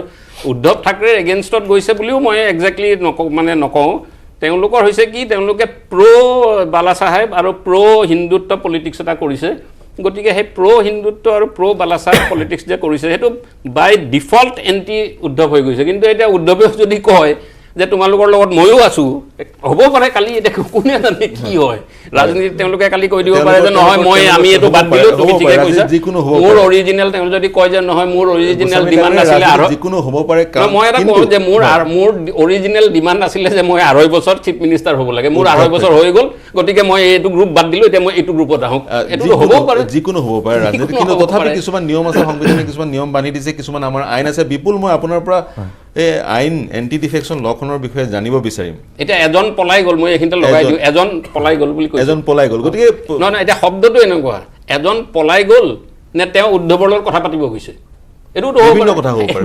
হ'ব পাৰে আৰু এনেকুৱা সন্দিক্ষণত বিপুল বৰ্মন বা আমি আৰু এটা অসমৰ বিসম্বাদ কাভাৰ কৰিছোঁ বাতৰি সংগ্ৰহ কৰিছিলোঁ যেতিয়া মুখ্যমন্ত্ৰী হিমন্ত বিশ্ব শৰ্মাই তৰুণ গগৈৰ বিৰুদ্ধে বিসম্বাদ কৰিছিল তেতিয়া বিভিন্ন ৰিউমাৰ আহিছিল কোনটো কেম্পত কোন কেম্পৰ কেম্প সলনি কৰিলে বিভিন্ন ৰিউমাৰ ওলাইছিল সেই বিষয়ে আমি পাতিম আৰু আপুনি নস্যাৎ কৰিছে অসমৰ মুখ্যমন্ত্ৰীগৰাকী কি ভূমিকা থাকিব যদিও তেওঁ এক সাংঘাতিক অভিজ্ঞতা আছে বিসম্বাদক নেতৃত্ব দিয়াৰ মই বিপুল আপোনাৰ ওচৰলৈ যাব বিচাৰিম এই সংখ্যাটোৰ কথা কওক এণ্টি ডিফেকশ্যন লৰ আওতাত নপৰিবলৈ তেওঁলোকক কিমান একনাথ সিন্ধে কিমান কেইজন বিধায়কৰ প্ৰয়োজন হ'ব এণ্টি ডিফেকশ্যনৰ কথাৰ আগতে মই আকৌ এটা সৰু কথা কৈ লৈছোঁ মানে কি ধৰক আমি যদি আগৰ পৰা চাওঁ আপুনি অলপ আগতে ক'লে যে মল্লিকাৰ্জুন খাৰ্গেক যেতিয়া লগ কৰিছিলে 55 MLA আছিলে তেতিয়াও কিন্তু চেম হ'ব পৰা নাছিলে হয় কিন্তু তাৰ আগতো প্ৰফুল্ল মহন্তৰ ছেকেণ্ড টাৰ্ম গভৰ্ণমেণ্টৰ সময়ত অতুল বৰা দিছপুৰৰ 37 MLA লিষ্ট এখন তেখেতৰ লগত আছিলে দাদাহঁতে গম পাব কিন্তু তেতিয়াও সুৰেণ মেধি তেখেতসকলে প্ৰফুল্ল মহন্তৰ পক্ষত থাকি তেতিয়া বচাই দিছিলে নগেন শৰ্মাহঁত আছিলে অসমৰ ৰাজনীতিত আমি যদি 37ৰ পৰা ছাৰ ছাদুল্লাহ দিনৰ পৰা চাওঁ পৰৱৰ্তী সময়তো কিন্তু ইন্দিৰা গান্ধীয়েও কিন্তু মহেন্দ্ৰ মোহন চৌধুৰী হওক বা বিমলা প্ৰসাদ চলিহা হওক বিভিন্ন সময়ত চেঞ্জ কৰিছিলে মোৰাৰজী দেশাই থাকোঁতেও কিন্তু ইয়াত গোলাপ বৰবৰা তেখেত চিএম থাকোঁতেও বহুখিনি কিন্তু এনেকুৱা ডিচিডেণ্ট গ্ৰুপ ওলাইছিলে ডিচিডেণ্ট গ্ৰুপ ওলাই কিন্তু এই পৰিঘটনা চাগৈ প্ৰথম হ'ব মই সেই কথাটোকে কৈ আছোঁ যে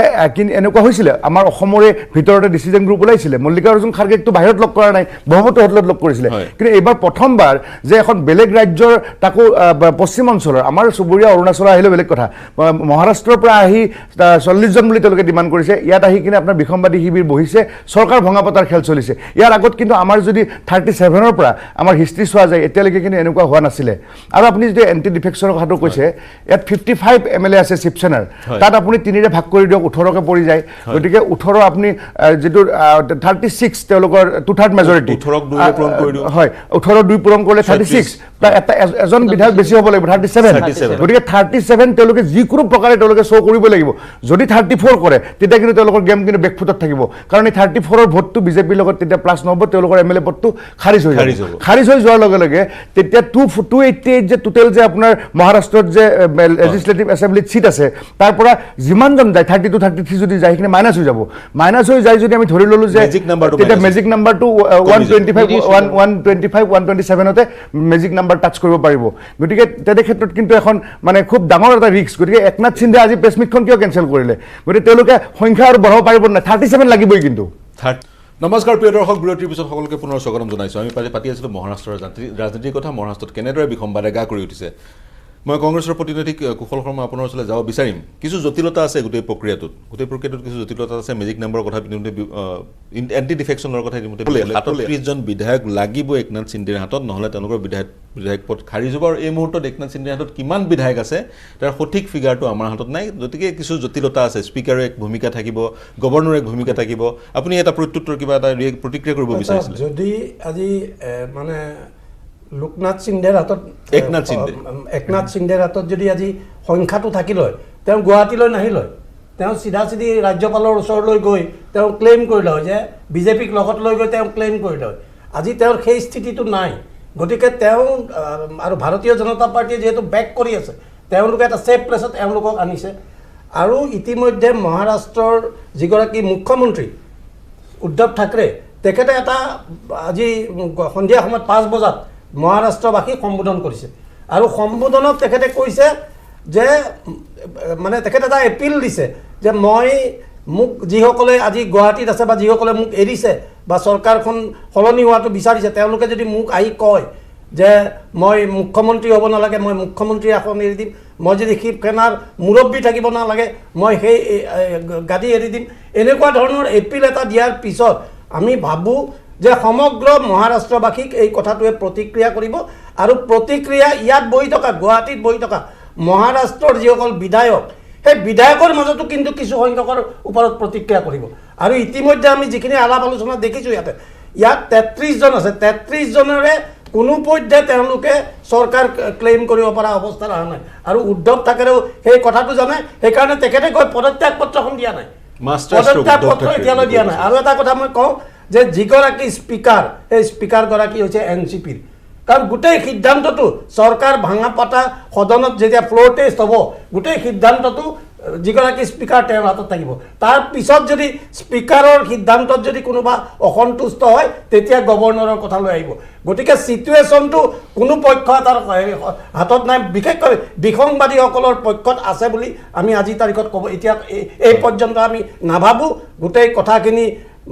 চৰকাৰখনৰ যি চৰকাৰ চলি আছে উদ্ধৱ ঠাকৰেৰ নেতৃত্বত সেই জোঁটৰ হাততে আছে আৰু ভাৰতীয় জনতা পাৰ্টি বা এই বিসংবাদী গোটটোৱেও এতিয়ালৈকে চৰকাৰৰ পদত্যাগ তেওঁলোকে দাবী কৰিব পৰা নাই গতিকে ভাৰতীয় জনতা পাৰ্টি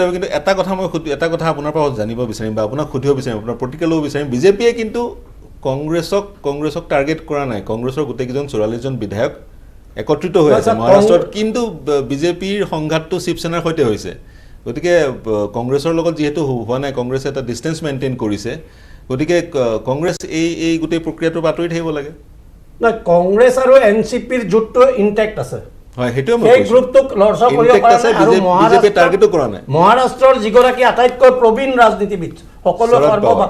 শাৰদ পাৱাৰ তেখেতোৱে যথেষ্ট এটা তেখেতৰ প্ৰভাৱ আছে আৰু ইতিমধ্যে তেখেতে উদ্ধৱ ঠাকৰেৰ লগত এই গোটেই কথাটো মানে আলাপ আলোচনা হৈছে আৰু সেইকাৰণেই চৰকাৰখন ভাঙি যোৱাৰ আশংকা কিন্তু এতিয়ালৈকে দেখা নাই। এই মুহূৰ্তলৈকে চৰকাৰখন চৰকাৰখন ভঙা বৰঞ্চ নাই। ভাবোঁ যে বাচি যাব, কাৰণ সেনেকুৱা ঘটনাৰ নজিৰ অসমতো আছে। মুখ্যমন্ত্ৰী হিমন্ত বিশ্ব শৰ্মা ডাঙৰীয়াই 55জন বিধায়কক লগত লৈ যেতিয়া ইয়াত কংগ্ৰেছৰ ডেলিগেট আহিছিল, মানে আমাৰ মল্লিকাৰ্জুন খাৰ্গে আহিছিল, তেখেতৰ তাত ষ্টেক ক্লেইম কৰিছিল, কিন্তু তেখেতে চৰকাৰখন ভঙাব নোৱাৰিলে, ভাঙি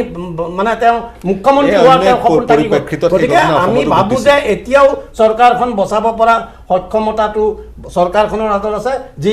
জোঁটৰ নেতা সেইসকলৰ আছে। গতিকে কথাখিনি কিন্তু আজিৰ তাৰিখত আৰু ভাৰতীয় জনতা পাৰ্টীয়ে যাতে লাজত নপৰে, এই তেওঁলোকে এইকাৰণে সাৱধানে খেলি আছে, তেওঁলোকে দৃশ্যপটৰ আঁৰত থাকি খেলিছে। আৰু যদি আৰু এটা কথা আছে ইয়াতে ক'ব লগা, যদি এই ঘটনাত তেওঁলোকে চৰকাৰখন বাগৰাব নোৱাৰে, ইয়াত কিন্তু হিমন্ত বিশ্ব শৰ্মাৰো প্ৰভাৱৰ বা তেখেতৰ ভাৱমূৰ্তিও কিন্তু যথেষ্ট ম্লান হ'ব। গতিকে তেখেতে এটা যথেষ্ট ডাঙৰ ৰিস্ক লৈছে আৰু অসমৰ এনেকুৱা এটা এই কথাখিনি তেখেতে কাম এনেকুৱা এটা হিমন্ত বিশ্ব শৰ্মাৰ ভূমিকা নাই। মই আপোনাৰ ওচৰলৈ আহিম, চাইদুলৰ পৰা জানিব বিচাৰিম এটা বিষয় যিটো মই আপোনাৰ পৰা জানিব বিচাৰিছোঁ, পুত্ৰ স্নেহৰ বিষয়টো আলোচনা কৰিবলৈ অৱকাশ পাইছোঁ।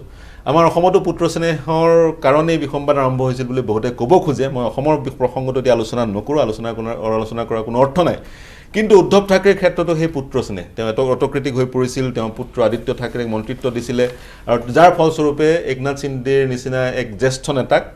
নিলগত ৰাখিছিলে, যি একনাথ সিন্দে এসময়ত ঠাকৰে একদম সহযোগী আছিলে। গতিকে আপুনি সেই একে পুত্ৰ স্নেহ, মই যিধৰণে ক'লোঁ কণ্টেক্সটো, একে পুত্ৰ স্নেহ দেখা পায় নেকি? গোটেই বিষয়টো ক্ষমতাকেন্দ্ৰিক আৰু প্ৰতিজন ৰাজনৈতিক ব্যক্তিৰ আমি এটা টেণ্ডেঞ্চি দেখোঁ, তেওঁলোকে নিজৰ পৰিয়ালৰ মানুহবিলাকক ফিউচাৰৰ কাৰণে এষ্টাব্লিছ কৰিব খোজে। আৰু আদিত্য ঠাকৰেক তেওঁ মানে মন্ত্ৰিত্ব দিয়াৰ যিটো বিষয়, সেই বিষয়টো আমি সেই সময়ত অলপ হতচকিত হৈছিলোঁ, কাৰণ সেইটো সময়ত ভাবিছিলোঁ অলপমান বেলেগ কিবা এটা হ'ব, কাৰণ তিনিটা দল সমান শক্তিশালী দল,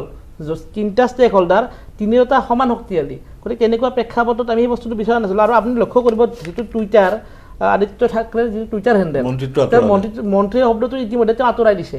গতিকে তেনেকুৱা প্ৰেক্ষাপটত একনাথ সিন্দে কিন্তু এইটো থাৰ্ড টাইম মানে ডিচিডেণ্ট কৰিছে বুলি চৰকাৰখনত ইতিমধ্যে আপোনাৰ NCP যিগৰাকী মুৰব্বী শৰদ পাৱাৰ তেওঁ আজি কৈছে যে এইটো প্ৰথমবাৰ নহয়, এইটো তৃতীয় এটেম্প, এইটো প্ৰথম এটেম্প নহয়, তৃতীয় এটেম্প। আৰু ক্ষমতাৰ বা প্ৰশাসন চলোৱা যিটো ষ্ট্ৰাকচাৰ, সেই ষ্ট্ৰাকচাৰটোত ক'ৰবাত একনাথ সিন্দে অলপ হয়তো অসন্তুষ্ট হৈছিল, কাৰণ আপুনি লক্ষ্য কৰিব গোটেই আপুনি লক্ষ্য কৰিব এটা সময়ত যেতিয়া Eknath Shinde second in command type আছিল, যেন উদ্ধৱ ঠাকৰেৰ পিছত যিটো ফেচ মহাৰাষ্ট্ৰত আহে ফিউচাৰৰ মানে মুখ্যমন্ত্ৰীৰ কাৰণে, সেইটো একনাথ সিন্দে। গতিকে তেনেকুৱা এটা কথা আছে। দ্বিতীয় কথাটো হ'ল বিজেপি তাত এটা স্পেচ ল'ব খুজিছে। আৰু আপুনি যিটো কথা কৈছে যে কংগ্ৰেছ বা NCPক টাৰ্গেট কৰা নাই, মূল টাৰ্গেটটো আপোনাৰ এই মুহূৰ্তত শিৱসেনা। মই ভাবোঁ মূল টাৰ্গেটটো শিৱসেনাও নহয়, মই ভাবোঁ মূল টাৰ্গেটটো তাতে যিটো ভোটাৰৰ যিটো স্পেচ, সেই স্পেচটো আপুনি চাব, কংগ্ৰেছৰ যিখিনি মানুহ ৰৈ গ'ল তাত, সেইখিনি কংগ্ৰেছৰ মানুহ, যিখিনি NCPৰ ভোটাৰ সেইখিনি NCPৰ ষ্টেক হোল্ডাৰ। এতিয়া মেইন কথাটো হ'ল তাত বিজেপিৰ স্পেচটো ক'ৰ পৰা ওলাব, এইডাল তাত শিৱসেনা দুৰ্বল হ'ব লাগিব, নহ'লে শিৱসেনাৰ লগত থাকিব লাগিব। এইটো স্পেচ, এই স্পেচটো কিন্তু অত্যন্ত ইম্পৰ্টেণ্ট। আৰু সেই ইম্পৰ্টেণ্ট স্পেচটোক 2024 যিটো এটা ইলেকশ্যন, সেই ইলেকশ্যনটোৰ প্ৰতি লক্ষ্য ৰাখি মই ভাবোঁ বিজেপি এটা পলিটিকেল এণ্ট্ৰি মাৰিব খুজিছে। আৰু এইখিনি মুহূৰ্তত উদ্ধৱ ঠাকৰেৰ সন্মুখত দুটা প্ৰত্যাহ্বান আছে, তেওঁ দলটো বচাব নে চৰকাৰখন বচাব। এই যিটো বিষয় যে যদি তেওঁ দল বচাব লাগে, তেতিয়াহ'লে তেওঁ এই গোটেই যিটো আপোনাৰ এলায়েন্স আছে, এই এলায়েন্সটো ভাঙি পেলাই তেওঁ নিজৰ ক্ষমতা আঁতৰাব লাগিব, নিজক আঁতৰাই পেলাই দলটোতে এৰি দিব লাগিব। হয়তো আমি যিটো স্পেকুলেশ্যন কৰি আছোঁ, আমি যিটো চৰ্চাত আছে 20জনমান MLA তেওঁৰ লগত আছে বুলি এটা স্পেকুলেশ্যন হৈ আছে। গতিকে 20জনটো আপুনি দেখিব মাইনৰিটি, NCPত আপোনাৰ শিৱসেনাত 20জন MLA এতিয়া মাইনৰিটি। গতিকে য'ত 35জন আছে, সেইখিনি মানুহৰ কথাটো তেওঁ আল্টিমেটলি যদি মানিব যায়, তেনেকুৱা প্ৰেক্ষাপটত তেওঁ দলত এটা সময়ত একাষৰীয়া হৈ পেলাই দলটো তেতিয়া বচাব লাগিব। আদাৰৱাইজ তেওঁ ফ্ৰণ্টফুটত থাকিবলৈ মই ভাবোঁ দলটো তেওঁ বচাব নোৱাৰে। হয়তো যিটো সাংবিধানিক কথা বতৰাখিনি আছে, সেইটো দিশত স্পীকাৰৰ যিটো ৰোল, সেইটো অত্যন্ত গুৰুত্বপূৰ্ণ হ'ব বুলি আমি ইতিমধ্যে কৈছোঁৱেই। গতিকে তেনেকুৱা প্ৰেক্ষাপটত মই ভাবোঁ যদি এজন বা দুজন MLA যদি তেওঁ এই নম্বৰৰ পৰা আঁতৰাই নিব পাৰে, 37ৰ পৰা তলত ৰাখিব পাৰে, তেওঁৰ পক্ষত ৰাখিব পাৰে, তেতিয়াহ'লে -37 এজনক ক'বলৈ 36 যদি হয়, তেওঁলোকৰ বিধায়ক পদটো খাৰিজ হ'ব। তেনেকুৱা প্ৰেক্ষাপটত যদি NCPৰ স্পীকাৰজনে আপোনাৰ উদ্ধৱ ঠাকৰেৰ লগত থাকি পেলাই চলিডাৰিটি দেখুৱাই তেতিয়া 36জন এমএলএশ্বিপটো আপোনাৰ অংকটো কিছু জটিল গুচি যাব তেতিয়া তেনেকুৱা প্ৰেক্ষাপটত মেজিক নাম্বাৰটো ৰিডিউচ হৈ যাব মই ভাবোঁ চৰকাৰখন বচাব যদি যায় তেতিয়া দল ৰাখিব নোৱাৰিব আৰু দল যদি ৰাখিব যায় তেতিয়া চৰকাৰ ক্ষমতাত থাকিব নোৱাৰিব বৰ ডাঙৰ প্ৰত্যাহ্বানৰ সন্মুখীন হৈছে এই প্ৰত্যাহ্বানৰ সন্মুখত মই ভাবোঁ অন্য যিটো সহযোগী দল তেওঁলোক কিন্তু অত্যন্ত এই মুহূৰ্তত বিব্ৰত হৈছে কাৰণ তেওঁলোকৰ এইটোত পঢ়িব লগা একোৱেই নাই যি কৰিব লাগে উদ্ধৱ ঠাকৰে আৰু পাছতে মই এটা কথা কওঁ অসমৰ যি প্ৰেক্ষাপট আপুনি অলপ আগতে আলোচনা কৰিছিল ইয়াতে আপুনি দেখিব সেই সময়ত 55জন হিমন্ত বিশ্ব শৰ্মাৰ লগত আছিল কিন্তু দলটো আছিল আপোনাৰ কংগ্ৰেছ কিন্তু কংগ্ৰেছৰ আপুনি লক্ষ্য কৰিব এটা হাইকমাণ্ড আছিল আৰু এনচিপিৰ যদি হাইকমাণ্ড আপুনি এই মুহূৰ্তত চাব যে উদ্ধৱ ঠাকৰেৰ লগত যিহেতু শিৱসেনাৰ আৰু তেওঁলোকৰ যিটো কনফ্লিক্ট হাইকমাণ্ডৰ লগত যিহেতু কনফ্লিক্ট হৈছে গতিকে থাৰ্ড এটা পাৰ্টি নাই যিয়ে এই গোটেইখিনি বিষয় একগোট কৰি পেলাই মিলাব পাৰে হয়তো লাষ্ট এটা হ'ব পাৰে যিগৰাকী ইতিমধ্যে ওলাই গৈছে বুলি বিধায়ক শুনিছোঁ চৰ্চা কোনোবাই পলাই যোৱা বুলি কৈছে কোনোবাই গুচি যোৱা বুলি কৈছে কোনোবাই কথা পাতিব যোৱা বুলি কৈছে তেওঁ হয়তো এটা মেডিয়েটৰ হৈ পেলাই গোটেই বিষয়টো এটা চলিউশ্যন কৰিব পাৰে কিন্তু যদি চৰকাৰখন ভাঙে তেতিয়া তেনেকুৱা প্ৰেক্ষাপটতো বিজেপিৰ এটা সুবিধা আছে কিন্তু চৰকাৰখন যদি ভাঙি নাযায় আকৌ বিজেপি যদি তাত একো সুবিধাও ল'ব নোৱাৰে তেনেকুৱা প্ৰেক্ষাপটত কিন্তু বিজেপিৰ কাৰণে এটা বেকফুটত যোৱা কাম হ'ব হয় গোটেই পিকচাৰখন দুখৰ মই ডক্টৰ সঞ্জীৱ গোস্বামী আপোনাৰ ওচৰলৈ আহিব বিচাৰিম মই হিন্দুত্বৰ বিষয়টো উত্থাপন কৰিব বিচাৰিম একনাথ সিন্দেৰ মতে উদ্ধৱ ঠাকৰে যি হিন্দুত্ব বালাচাহেব ঠাকৰে যি হিন্দুত্ব সেই হিন্দুত্ব তেওঁ আগবঢ়াই লৈ সেই হিন্দুত্ব নীতি আগবঢ়াই লৈ যোৱা পৰা নাই বালাচাহেব ঠাকৰে নিজৰ কেৰিয়াৰ আৰম্ভ কৰিছিল কাৰ্টুনিষ্ট হিচাপে তাৰপিছত তেওঁ ৰাজনীতিত সোমাল তেওঁ মাৰাঠী জাতীয়তাবাদৰ যোগেদি আত্মপ্ৰকাশ কৰিছিল ৰাজনীতিত সেই মাৰাঠী জাতীয়তাবাদ সম্প্ৰসাৰিত হ'ল হিন্দুত্ববাদলৈ যি হিন্দুত্ববাদ আজি 10 বা 20 বছৰ আগলৈকে যি হিন্দুত্ববাদ বিজেপিৰ হিন্দুত্ববাদৰ সৈতে একে আছিলে সামঞ্জস্য আছিলে চিমিলাৰিটি আছিল চিনাৰ্জি আছিলে কিন্তু এতিয়া একনাথ সিন্দেৰ অভিযোগ যি হিন্দুত্ববাদ বালাচাহেব ঠাকৰে আৰম্ভ কৰিছিলে সেই হিন্দুত্ববাদ কিন্তু উদ্ধৱ ঠাকৰে পুত্ৰ উদ্ধৱ ঠাকৰে আৰম্ভ কৰা নাই প্ৰপাগেট কৰা নাই আৰু তেওঁ বিচাৰিছে তেনেধৰণৰ হিন্দুত্ববাদ আপুনি কেনেদৰে চাই এই এনচিপিৰ সৈতে চৰকাৰ বনায় বা কংগ্ৰেছৰ সৈতে চৰকাৰ বনোৱাৰ কাৰণেই হিন্দুত্ববাদ এৰি দিলে নেকি প্ৰথম কথাটো হৈছে যে ইয়াতে আপোনাৰ এনচিপিৰো এটা আজি 2.5 বছৰ আগতে এনচিপিৰো এটা গ্ৰুপে আকৌ বিজেপিৰ লগতে গভৰ্ণমেণ্ট কৰিছিলে দুদিনৰ কাৰণে কৰিলেও হওক কিন্তু কৰিছিলে গতিকে এটা গ্ৰুপে হয় দুদিনৰ কাৰণে হ'লেও কৰিছে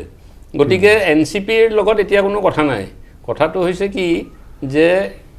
শিৱসেনাৰ ৰোলটো কি হ'ব তেখেতে কোৱাৰ দৰে শিৱসেনাটো ভাঙি যাব দুভাগ হ'ব আৰু দুভাগ যদি হয় তেতিয়া ইলেকশ্যন কমিশ্যনে ডিচাইড কৰিব লাগিব যে which is the real Shiv Sena এইটো এটা ডিচাইড কৰিব লাগিব এইটো এটা গোটেই আজি ইমান বছৰ পুৰণা দল এটা আৰু প্ৰব্লেমটো হৈছে যে হিন্দুত্ববাদৰ তেওঁলোকে ইলেকশ্যন আজি 30-40 বছৰৰ পৰা এণ্টি কংগ্ৰেছ প্ৰ' হিন্দুত্ববাদত এটা ইলেকশ্যন চলাই আছে 90-85 চন মানৰ পৰা বালাচাহেব থাকাৰ পৰা আৰু বালাচাহেবে কংগ্ৰেছক যিমান মানে বেয়াকৈ ক'ব পাৰে কৈছে তাৰপিছত যেতিয়া আপুনি কংগ্ৰেছৰ লগত হাত মিলালে আমাৰ অসমৰ পৰিপ্ৰেক্ষিতত মই কোনো দলৰ নাম ক'ব নিবিচাৰোঁ কিন্তু অসমতো যদি কোনোবা দলে যোনে সদায় এণ্টি কংগ্ৰেছ ৰাজনীতি কৰিলে আৰু আজি যদি ঘপককৈ গৈ পেলাই আকৌ কংগ্ৰেছৰ লগত হাত মিলাই দিয়ে সেই দলটো নোহোৱাই হৈ যাব আপুনিও জানে ময়ো জানো নোহোৱাই হৈ যাব সেইটো গতিকে সেইটো সম্ভৱ নহয় তেওঁলোকে কৰিলে তথাপিও জোৰ জবস্তি কৰি পেলাই এতিয়া তেওঁলোকৰ এতিয়া মহা এটা ঠেকাত পৰিছে এইখিনিতে এটা কথা ক'ব লাগিব যিহেতুকে স্পীকাৰৰ কথাটো উঠিছে যে 2019 চনত কৰ্ণাটকত এটা ক্ৰাইচিছ হ'ল কৰ্ণাটকত যিটো ক্ৰাইচিছ হ'ল তেতিয়া 19জন MLA ৰিজাইন দি দিলে নিয়মমতে গভৰ্ণমেণ্টটো বাগৰি যাব লাগে কিন্তু স্পীকাৰ তেতিয়া ক'লে যে যিহেতুকে কংগ্ৰেছৰে স্পীকাৰ আছিল বোলে তেওঁলোকৰ এইটো আমি খাৰিজ নকৰোঁ MLA পদটো খাৰিজ ৰিজাইন দিলেও একচেপ্ট নকৰোঁ জানে কাৰণ মোৰ আগত ৰিজাইন দিয়া নাই গতিকে সেই মানুহকেইজন সেই MLA কেইজন আকৌ বম্বেলৈ পলাই গ'ল গতিকে বম্বেলৈ যেতিয়া গুচি গ'ল তেওঁলোকে কৈছে যে আমিতো ৰিজাইন দিছোঁ বোলে নহয় তোমালোকৰ ৰিজিগনেশ্যন একচেপ্ট নকৰোঁ গতিকে এইটো এটা Catch-22 হ'ল সুপ্ৰিম কোৰ্ট পালেগৈ গৈ সুপ্ৰিম কোৰ্টে ক'লে নহয় সেই বস্তুটো আগতে ডিচাইড কৰিব লাগিব ৰিজাইন দিছে নে নাই দিয়া স্পীকাৰৰ গতিকে স্পীকাৰৰ এটা ডাঙৰ ৰোল আছে আৰু এই ক্ষেত্ৰত মোৰ সহযোগীসকলে কোৱাৰ দৰে যদি স্পীকাৰজন থাকিয়ে যায় ৰিজাইন যদি নিদিয়া স্পীকাৰজন থাকি যাব ৰিজাইন দিলে কিন্তু স্পীকাৰ অলছ' গোজ CMA ৰিজাইন দিলে গতিকে এতিয়া আপোনাৰ এটা ডাঙৰ মানে সন্দিক্ষণ হৈছে উদ্ধৱ ঠাকৰেৰ যে তেখেতে যদি ৰিজাইন দিয়ে স্পীকাৰ যাব তেতিয়া এওঁলোকো থাকি যাব তেওঁলোকো থাকি যাব চব থাকি যাব গতিকে বস্তুটো অংকটো নতুনকৈ হ'ব জিৰ'ৰ পৰা ষ্টাৰ্ট হ'ব আৰু যদি ৰিজাইন নিদিয়ে তেতিয়াহ'লে এওঁলোকৰ এজন যাওক দুজন যাওক এওঁলোকৰ 36 থাকক 35 থাকক 10জন হ'লেওতো তেওঁলোকৰ পাৰ্টিৰ পৰা ওলাই যাব লাগিব গতিকে শিৱসেনাটো যে স্প্লিট হৈ যাব সেইটো খাটাং গতিকে শিৱসেনাটো স্প্লিট হোৱাটো বিচাৰিব জানো? সেইটোতো কোনেও নিবিচাৰে। আমি অসম গণ পৰিষদৰ ক্ষেত্ৰতে দেখিছিলোঁ যেতিয়া 91ত স্প্লিট হৈছিলে, তেওঁলোকক আকৌ কত লাগি মেলি আকৌ একলগ কৰিছে যে নহয় স্প্লিটটো ভাল হোৱা নাই। আজিৰ ডেটতো বহুতে কৈ আছে যে যিবিলাক বেলেগ জাতীয়তাবাদী দল ওলাইছে নহয় আমি চব একলগ হ'ব লাগে। কোনো মই নাভাবোঁ যে উদ্ধৱ ঠাকৰে শিৱসেনাটোক স্প্লিট হ'ব দিব, যিটো ইমান বছৰৰ পৰা দেউতাকে আৰম্ভ কৰিছিলে আৰু চলি আছে, সেইটো মই নাভাবোঁ। গতিকে তেখেতে এতিয়া কি ষ্টেপ লয়, বলটো একচুৱেলি এতিয়া একনাথ সিন্ধেৰ কোৰ্টত নাই মোৰ মতে। বল এতিয়া আছে ডাইৰেক্ট উদ্ধৱ ঠাকৰেৰ তাত। তেখেতে এতিয়া ৰিজাইন দিব, মোৰ সতীৰ্থই কোৱাৰ দৰে, মোৰ বন্ধুবোৰে কোৱাৰ দৰে, যে তেওঁ ৰিজাইন দিব নে তেওঁৰ দল বচাব, সেইটোহে তেওঁৰ কথা এতিয়া। ডাঙৰ কথা হয়। আজিৰ তাৰিখত এই মুহূৰ্তত জটিল সন্ধিখনত আছে বুলি ক'ব বিচাৰে ডক্টৰ সঞ্জীৱ গোস্বামী। কোন জটিল সন্ধিখনত আছে? উদ্ধৱ ঠাকৰে তেওঁ ৰিজাইন দিব নে? আমি এই অনুষ্ঠানৰ শেষৰটো খণ্ডত উপনীত হৈছোঁ। এই শেষৰটো খণ্ডত আমাৰ হাতত আছে প্ৰায় 14 মিনিট। 14 মিনিটত আমি কিছু কথা ৰিজৰ্ট পলিটিক্সৰ পাতিব চেষ্টা কৰিম। অতি সম্প্ৰতি দেখা পোৱা গৈছে বিভিন্ন ৰাজ্যত, যি ৰাজ্যত বিসম্বাদ আৰম্ভ হয় বা যি ৰাজ্যত ৰাজ্যসভাৰ নিৰ্বাচনেই হওক বা অন্যান্য ৰাজনৈতিক পৰিঘটনাই হওক, এছাম MLAক আবদ্ধ কৰি ৰখা বিশেষ স্থানলৈ লৈ যোৱা হয়। সেয়া হোটেলেই হওক, ৰিজৰ্টেই হওক, আৰু তাত আবদ্ধ কৰি ৰখা হয়। যি দলটোৰ নেতৃত্বই নিজৰ MLAক বিশ্বাসত নলয়, সেই MLAজনে যদিও কয় মই দলটোৰ সপক্ষে ভোটদান কৰিম, তথাপিও বিশ্বাসত নলয়, তেওঁলোকক আবদ্ধ কৰি ৰখা হয়। এই যি পৰিৱেশৰ সূচনা হৈছে, সেই পৰিৱেশে গণতন্ত্ৰক কোন দিশে লৈ গৈছে, এই আমাৰ প্ৰশ্ন। মই কংগ্ৰেছৰ প্ৰতিনিধি কুশল শৰ্মা আৰম্ভ কৰিম। মই দল বিশেষ কংগ্ৰেছো কিন্তু সেই ৰিজৰ্ট পলিটিক্সেই কৰে। আপোনালোকৰ ৰাজস্থানত চৰকাৰ আছে, ৰাজস্থানৰ মুখ্যমন্ত্ৰীগৰাকীয়ে যেতিয়াই তেনেধৰণৰ ক্ৰাইচিছৰ উদ্ভৱ হয় গোটেই MLAখিনিক লৈ গৈ পেলাই ক'ৰবাৰ হোটেলত সোমাই থয়। এইবাৰো কংগ্ৰেছৰ MLAখিনি একত্ৰিত হৈ আছে এক স্থানত। গতিকে নেতৃত্বই নিজৰ MLAকে বিশ্বাস নকৰে। ই কি সূচাইছে? মই আপোনাক এজন জ্যেষ্ঠ ব্যক্তি হিচাপে এই প্ৰশ্ন অৱতাৰণা কৰিছোঁ। বহুদিন ধৰি আপুনি ৰাজনীতিৰ সৈতে জড়িত হৈ আছে। চাওক, মানে ৰাজনৈতিক গোটেই ঘটনাবিলাক যথেষ্ট জটিল হৈ পৰিছে। আজিকালি যোগাযোগ যিমান ক্ষিপ্ৰতাৰে যোগাযোগ হৈছে, মানুহ কিনা বেচা বা মানুহক প্ৰলোভিত কৰা, এই কথাবিলাকো যথেষ্ট স্পীডত হয়। গতিকে এইটো এটা ৰাজনৈতিক কৌশল বুলিয়েই, এইটো অকল কংগ্ৰেছ বুলি নহয়, এইটো বৰ্তমান সময়ত যিবিলাক নেশ্যনেল পাৰ্টি আছে বা অলপ ৰাষ্ট্ৰীয় ৰাজ্যিক পৰ্যায়ৰ মানে ৰাজনৈতিক দলেও তেনেকুৱা ধৰণৰ নীতি ঠায়ে ঠায়ে লোৱা দেখা গৈছে। আচলতে বস্তুটো আমি সমৰ্থন কৰাটো বৰ ঠিক নহয়, কিন্তু তথাপিও এইটো দেখিছোঁ যে এটা মানে মোটামুটি এটা ট্ৰেণ্ডৰ নিচিনা হৈ গৈছে। গতিকে এই সম্পৰ্কত আৰু অধিক মই মানে মতামত দিব খোজা। ট্ৰেণ্ডৰ নিচিনা হৈ গৈছে। মই ৰাজনৈতিক ব্যক্তিকেইগৰাকীৰ পৰা ইয়াৰ মতামত ল'ম। বিপুল, আপুনি কি ভাবে? চাওক, হয়, সঞ্জীৱ দাই যেতিয়া ক'লে যে এটা কথা কৈছিলে, এই যে আপোনাৰ পলিটিক্সটো এলায়েন্সৰ কথা, মোৰ মনত এটা কথা আহিছে যে আপোনাৰ ভাৰতবৰ্ষতে এনেকুৱা ষ্টেট আছে য'ত আপোনাৰ কংগ্ৰেছ আৰু বিজেপি এলায়েন্স কৰিছে, এলায়েন্স কৰি ফাইট কৰিছে ৰিজনেল পাৰ্টিৰ এগেইনষ্টত, জিৰ'ও হৈছে আপোনাৰ পৱন চামলিঙৰ বিৰুদ্ধে, দুইটা পাৰ্টিয়ে নোৱাৰিলে। গতিকে ৰাজনীতি আমি দেখিছোঁ যে সেই নাই। আপুনি আৰু এটা কথা এখেতক সুধিছিলে যে আপুনি পিতা পুত্ৰৰ স্নেহৰ ঠাকৰেৰ কথা কৈছিলে। আপুনি চাওক, যদি আমি শ্বেখ আব্দুল্লাৰ কথা কওঁ, ক'ৰ পৰা আহিল? তেখেতৰ পুত্ৰ ফাৰুক আব্দুল্লা, তেখেতৰ পুত্ৰ ওমৰ আব্দুল্লা, আকৌ অখিলেশ যাদৱক চাওক, বা ঠিক তেনেকৈ যদি আমি পেমা খাণ্ডু ক'ৰ পৰা আহিল? বিজেপিয়েতো দিছে। পেমা খাণ্ডু বিজেপিৰ চিফ মিনিষ্টাৰ, আজি তেওঁ দৰ্জী খাণ্ডুৰ ল'ৰা। গতিকে আজি অভিষেক বেনাৰ্জী হওক বা আপোনাৰ বৰুণ গান্ধী হওক, গতিকে আগতে বেলেগে গান্ধী পৰিয়ালত সেইটো আছিলে, কংগ্ৰেছে কৰিছিলে, এতিয়াওতো কৰি আছে, এতিয়াও হৈ আছে। গতিকে আচলতে ঠাকৰেৰ যিটো পুত্ৰ তেখেত আদিত্য ঠাকৰে, তেখেতক মন্ত্ৰিত্ব দিছে, কিন্তু এতিয়া মন্ত্ৰিত্ব দিছে তেখেতৰ তাত আছে। মই কিন্তু নাভাবোঁ যে, কাৰণ কিয় ধৰক এখন পৰিয়ালত যেতিয়া দেউতাক চিফ মিনিষ্টাৰ, তাত এটা পৰিৱেশ পায়। আজি ধৰক গৌৰৱ গগৈ সেই ৰাজনীতিত আহিছে, ভূমিধৰ বৰ্মনৰ পুত্ৰ দিগন্ত বৰ্মন আহিছে। এইটো আচলতে কি হয়, এটা পৰিৱেশ পায়, দেউতাকৰ তাত বহু ধৰণৰ মানুহ আহি থাকে, সমাজ কৰ্ম কৰি থাকে, তেনেধৰণে পাই থাকে। কিন্তু মই নাভাবোঁ যে আদিত্য ঠাকৰে অহাৰ কাৰণে যে ৰাজনীতিত কিবা অসুবিধা আছে। কাৰণ আপোনাক মই জম্মু কাশ্মীৰৰ যিটো কথা ক'লোঁ, আৰু আপোনাৰ জ্যোতিৰাদিত্য সিন্ধিয়াই হওক বা ঠিক তেনেধৰণে আপুনি অনেক এনেকুৱা ধৰণৰ উদাহৰণ আছে। আজি লালু যাদৱৰ পৰা তেজস্বী, বুজিছোঁ, কিন্তু পিতৃয়ে পুত্ৰক বেছি প্ৰেফাৰ কৰাৰ কাৰণে যিজন, হয় হয়, নহয় আপোনাক চাওক, আজি একনাথ সিন্ধে এখেতে এটা কথা কৈছিলে যে 2009ত জিকিছে, 2014ত জিকিছে আৰু 2019ত জিকিছে, থাৰ্ড টাইম জিকিছে, 3বাৰ জিকিছে, আৰু 3বাৰতে ক'ৰবাত নহয় ক'ৰবাত তেওঁ ক্ল'জত থাকি কিন্তু তেওঁ যিটো আমাৰ কয় যে আপোনাৰ সাপ হৈ খুঁটে বেজ হৈ জাৰে, তেওঁ কিন্তু ওচৰতে থাকি থাকি কিন্তু খুঁত মাৰিছে কিন্তু আৰু তেওঁতো কি পোৱা নাই তেওঁতো আৰ্বান ডেভেলপমেণ্ট মিনিষ্টাৰ তেওঁ PWD মিনিষ্টাৰ গতিকে আপুনি কেনেকৈ পুত্ৰক আপুনি ক'ব যে পুত্ৰৰ কাৰণে এনেকুৱা হৈছে এতিয়া এওঁ কি এওঁৰ এম্বিশ্যনটো এনেকুৱা নেকি যে তেওঁ ডেপুটি চিফ মিনিষ্টাৰ হ'ব বিচাৰে বা তেওঁ চিফ মিনিষ্টাৰ হ'ব বিচাৰে হয় বেয়া কথা নহয় কিন্তু মই যিটো আপোনাৰ পুত্ৰৰ কথাটো কোৱাৰ কাৰণে মই লিগেচিটো আপোনাক জম্মু কাশ্মীৰৰ পৰাই আৰম্ভ কৰি দিলোঁ আৰু এতিয়া মই আহি আপোনাৰ অৰুণাচলত সামৰণি মাৰিলোঁ যে দৰ্জী খাণ্ডৰ ল'ৰাকেতো বিজেপিয়ে চিফ মিনিষ্টাৰ দিছে আজিৰ দিনত গতিকে আজি কনৰেড চাংমাই ভাল কাম কৰি আছে কাৰ ল'ৰা PS চাংমাৰ ল'ৰা গতিকে এইটো আচলতে মই ভাবোঁ যে এইটো কোনো ডাঙৰ কথা নহয় আৰু এইটো বিজেপিও কৰিছে ৰিজনেল পাৰ্টিও কৰিছে আজি তেজস্বী যাদৱেও কৰিছে ফাৰুক আব্দুল্লাহেও কৰিছে গতিকে এইটো চলি আছে কিন্তু আৰু এটা কথা যে আজি চাওক এওঁৰ ফলত বিজেপিয়ে কিয় ৰাজ্যসভাত হাইদৰ হুছেইনক প্ৰাৰ্থিত্ব দিছিলে কিয় এলায়েন্স কৰিছিলে কিয় আপোনাৰ জয়ন্ত বৰুৱাক উঠাইছিলে যদি ইমানে এথিক্সৰ কথা কয় মিত্ৰতাৰ কথা কয় গতিকে ৰাজনীতি আচলতে খুব লেতেৰা ৰাজনীতিত আজি কুশলদা উপস্থিত আছে তেওঁলোকে দিচাং ৰিজৰ্টত যোৱাবাৰ কংগ্ৰেছে বহুৱালে বিজেপিয়ে কি ক'লে যে তেখেতসকলে ৰিজৰ্ট পলিটিক্স কৰে আজি আকৌ কি কৰিলে আজি হোটেল পলিটিক্স কৰিলে গতিকে আচলতে কাকনো বুলিব কওঁ সকলোৰে দায় চলি পকা সকলোৱে দায় চলি পকা মই চাইদুল আপোনাৰ পৰা জানিব বিচাৰিম ৰিজৰ্ট পলিটিক্সৰ বিষয়ে কি মন্তব্য আপোনাৰ কোন দিশে গৈছে এটা কথা ভাল মুখ্যমন্ত্ৰীয়ে যিদৰে কৈছে যি মন্তব্য কৰিছে যি মন্তব্য ডক্টৰ গোস্বামীয়ে সমৰ্থন কৰে এই হোটেলবোৰ লাভ হৈছে যাৰ পৰা চৰকাৰে টেক্স পাইছে আৰু অন্যান্য খাদ্য চাদ্য তেওঁলোকে খাব ফুৰিব টেক্স পাব কিন্তু গণতন্ত্ৰৰ কি লাভ হৈছে ৰাইজৰ কি লাভ হৈছে চাওক য'ত যিখিনি টেক্স GST পাব সেইখিনি যদি এটা বানাক্ৰান্ত শিবিৰৰ ৰিলিফখিনি যদি দিব পৰা হ'লহেঁতেন মানে চাফিচিয়েণ্ট হ'লহেঁতেন তেতিয়াও মই সন্তুষ্ট হ'লোহেঁতেন কিন্তু মই নাভাবোঁ তেনেকুৱা কিবা এটা হৈছে মূল কথাটো তেনেকুৱা নহয় মূল কথাটো হ'ল যিকোনো ৰাজনৈতিক দলে নিজৰ যিবিলাক বিধায়ক বিজয়ী হৈ আহে বা নিজৰ দলীয় কৰ্মী তেওঁলোকৰ ওপৰত যিটো বিশ্বাস ৰাখিব লাগে সেই বিশ্বাসটো ৰাখিব কিয় পৰা নাই এইটো এটা মূল কুৱেশ্যন আৰু সেইটো আপুনি যদি চাব যায় আপুনি দেখিব একেবাৰে যিবিলাক গ্ৰাছৰুট ৱাৰ্কাৰ থাকে যিয়ে মানে বহুত বেছি চিন্তা নকৰে সেইখিনি যিকোনো দলৰে সেই কৰ্মীখিনিয়ে নিজৰ দলৰ আদৰ্শৰ বিষয়ে কিন্তু কিছু চিৰিয়াছ বা সচেতন কিন্তু আমি যেতিয়া ওপৰত দেখিব কোনদিনা ক'ত কোনে থিয় জাপ মাৰিছে কোনদিনা ক'ত আপুনি কান্ধুলি মাছৰ নিচিনা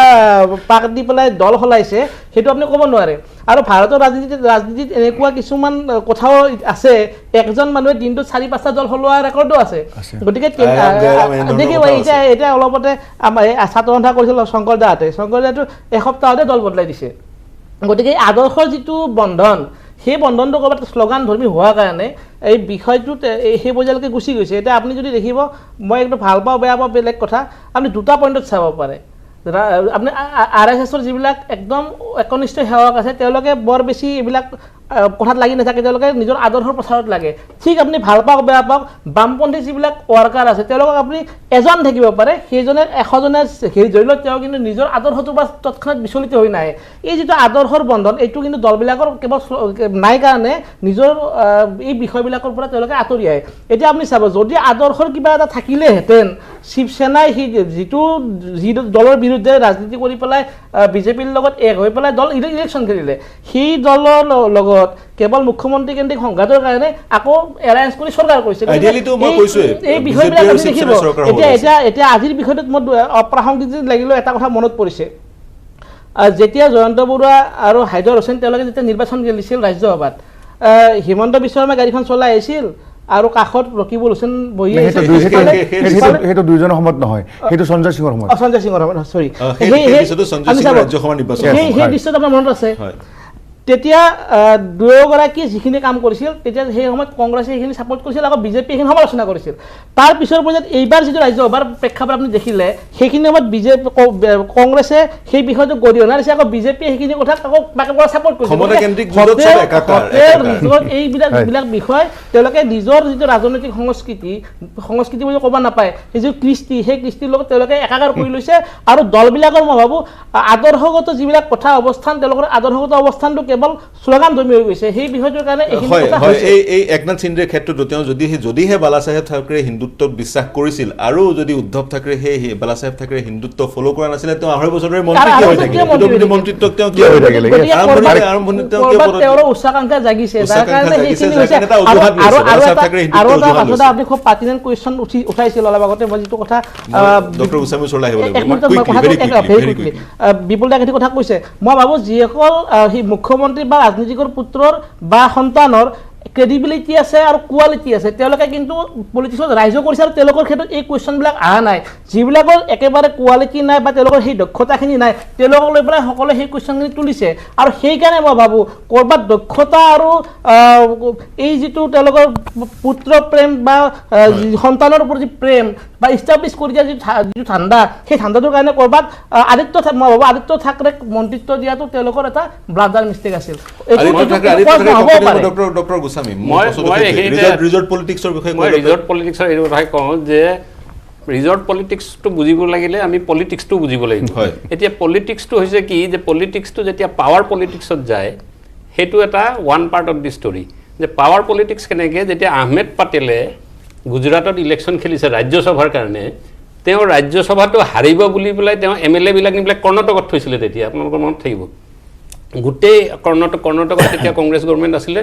এই গুজৰাটৰ পৰা MLA বিলাক নি পেলাই কৰ্ণাটকত ৰাখিছে উদাহৰণ বহুত আছে নহয় মই কৈছোঁ সেইটো হৈছে কি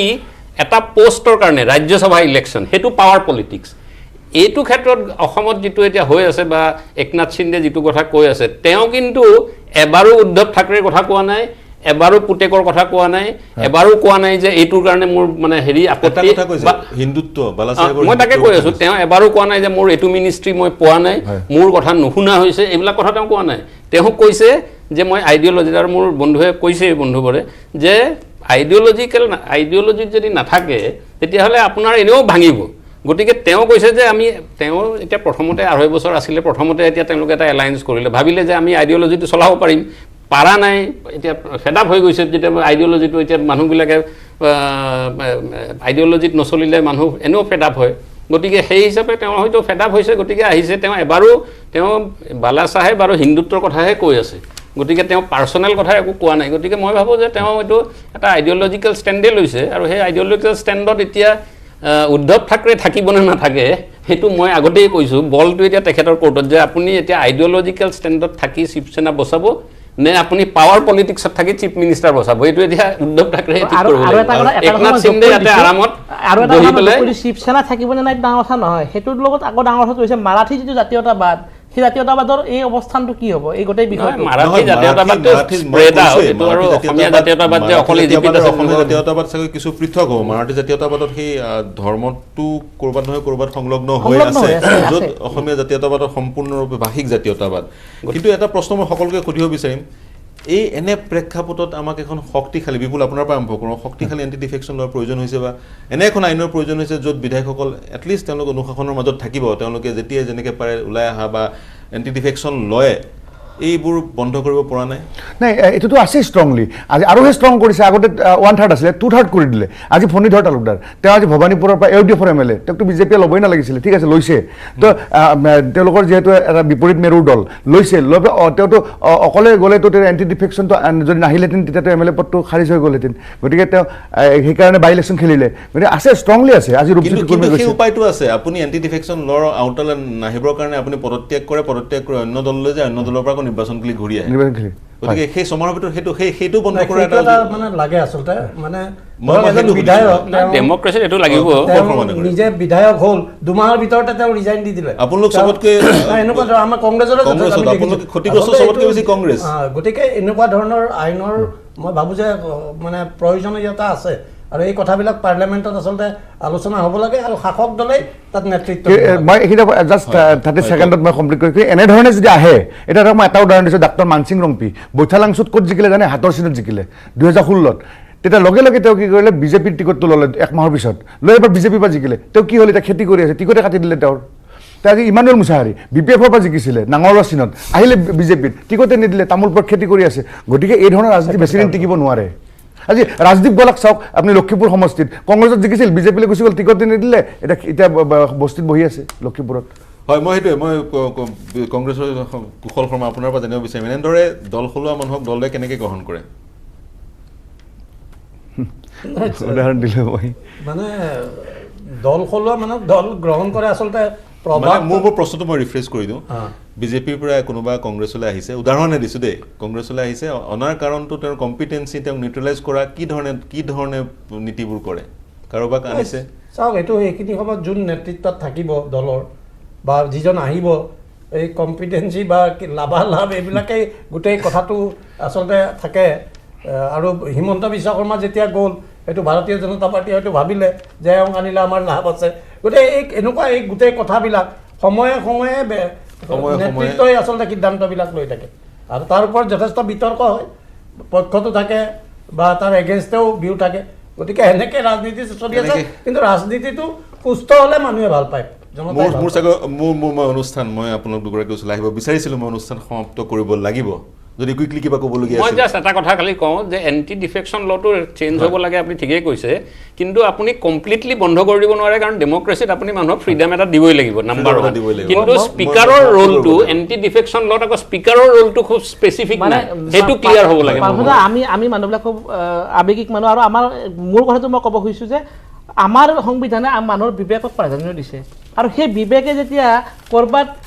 বিত্ৰে কৰিছে মানুহক তেতিয়া এই বিষয়বিলাক আমি এনেকৈ আলোচনা কৰিব লগা হয় গতিকে মই ভাবোঁ ইণ্ডিয়ান ডেমক্ৰেচি যে লাৰ্জেষ্ট ডেমক্ৰেচি সেইটো আমি লৈ পেলাই অহংকাৰ কৰোঁ কিন্তু আমি কেতিয়াবা ইণ্ডিয়ান ডেমক্ৰেচি যে বেষ্ট ডেমক্ৰেচি বুলি অহংকাৰ কৰিব পাৰিম নে নাই সেই প্ৰশ্নটো আমি আলোচনা সামৰিব লাগিব প্ৰিয় দৰ্শক এয়ে আছিলে আপোনালোকক কিছু চিন্তাৰ খোৰাক দিব বিচাৰিলোঁ মহাৰাষ্ট্ৰৰ ৰাজনীতিৰ কথা পাতিলোঁ ইয়াৰ অৱকাশ এটা আছিল কাৰণ মহাৰাষ্ট্ৰৰ বিসম্বাদী বিধায়কসকল গুৱাহাটীত আবদ্ধ হৈ আছে কিন্তু মই এতিয়া অনুষ্ঠান সামৰিব লাগিব দৰ্শক শুভৰাত্ৰি নমস্কাৰ